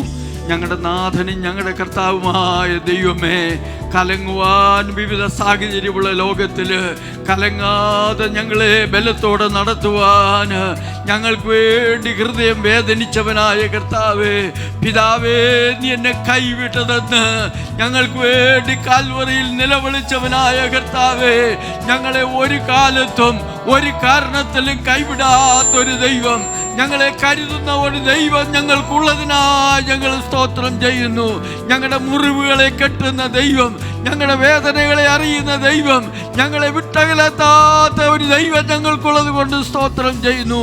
ഈ ദൈവത്തോട് പറ്റി നിൽപ്പാൻ, ഈ ക്രിസ്തുവിൽ വസിപ്പാൻ, കർത്താവിനോട് കൂടെ നടക്കുവാൻ, ദൈവത്തിൻ്റെ വാഗ്ദത്തങ്ങൾ ഏറ്റെടുക്കുന്നവരാക്കി ഞങ്ങളെ തീർക്കണമേ കർത്താവേ. ഞങ്ങൾക്ക് വേണ്ടി ഭവനം ഒരുക്കുവാൻ കടന്നുപോയിരിക്കുന്ന കർത്താവേ, അവിടുത്തെ കാഹളം ധ്വനിക്കുവാൻ ഞങ്ങളുടെ കാതുകൾ അവലോടെ കാത്തിരിപ്പാൻ്റെ കവണ്ണം ഞങ്ങളെ ചേർക്കുവാൻ വരുന്ന കർത്താവിനെ എതിരേൽപ്പാനുള്ള ഏറിയ ദൈവകൃപ ഞങ്ങൾക്ക് തരണമേ കർത്താവേ. ഉപവാസത്തോടും പ്രാർത്ഥനയോടും കൂടി നിന്നെ കാത്തിരിക്കുന്ന ജനത്തിന് വേണ്ടി നീ അത്ഭുതങ്ങളുടെ ദൈവമായി ദേശത്ത് വെളിപ്പെടുന്നതിനായി ഞങ്ങൾ സ്തോത്രം ചെയ്യുന്നു. ഇന്ന് രാത്രി ശുശ്രൂഷിപ്പാനും പകൽക്കാലം നിന്റെ ദാസനെ ബലപ്പെടുത്തുന്നതിനായി സ്തോത്രം ചെയ്യുന്നു. തുടർന്നുള്ള ദിവസങ്ങൾ നടക്കുന്ന കുടിവരകൾക്ക് വേണ്ടി ഞങ്ങൾ സ്തോത്രം ചെയ്യുന്നു. അനുഗ്രഹ നിറവോട് ഞങ്ങളെ ഐക്യമാറാകണമേ കർത്താവേ. അവിടുത്തെ വരവിനായി ഞങ്ങളെ ഒരുക്കണം. യേശു ക്രിസ്തു മുഖാന്തരം യാചിക്കുന്നു. പിതാവാൻ ദൈവമേ, കൃപയുണ്ടായി കേൾക്കുമാറാകണമേ. ആമേൻ.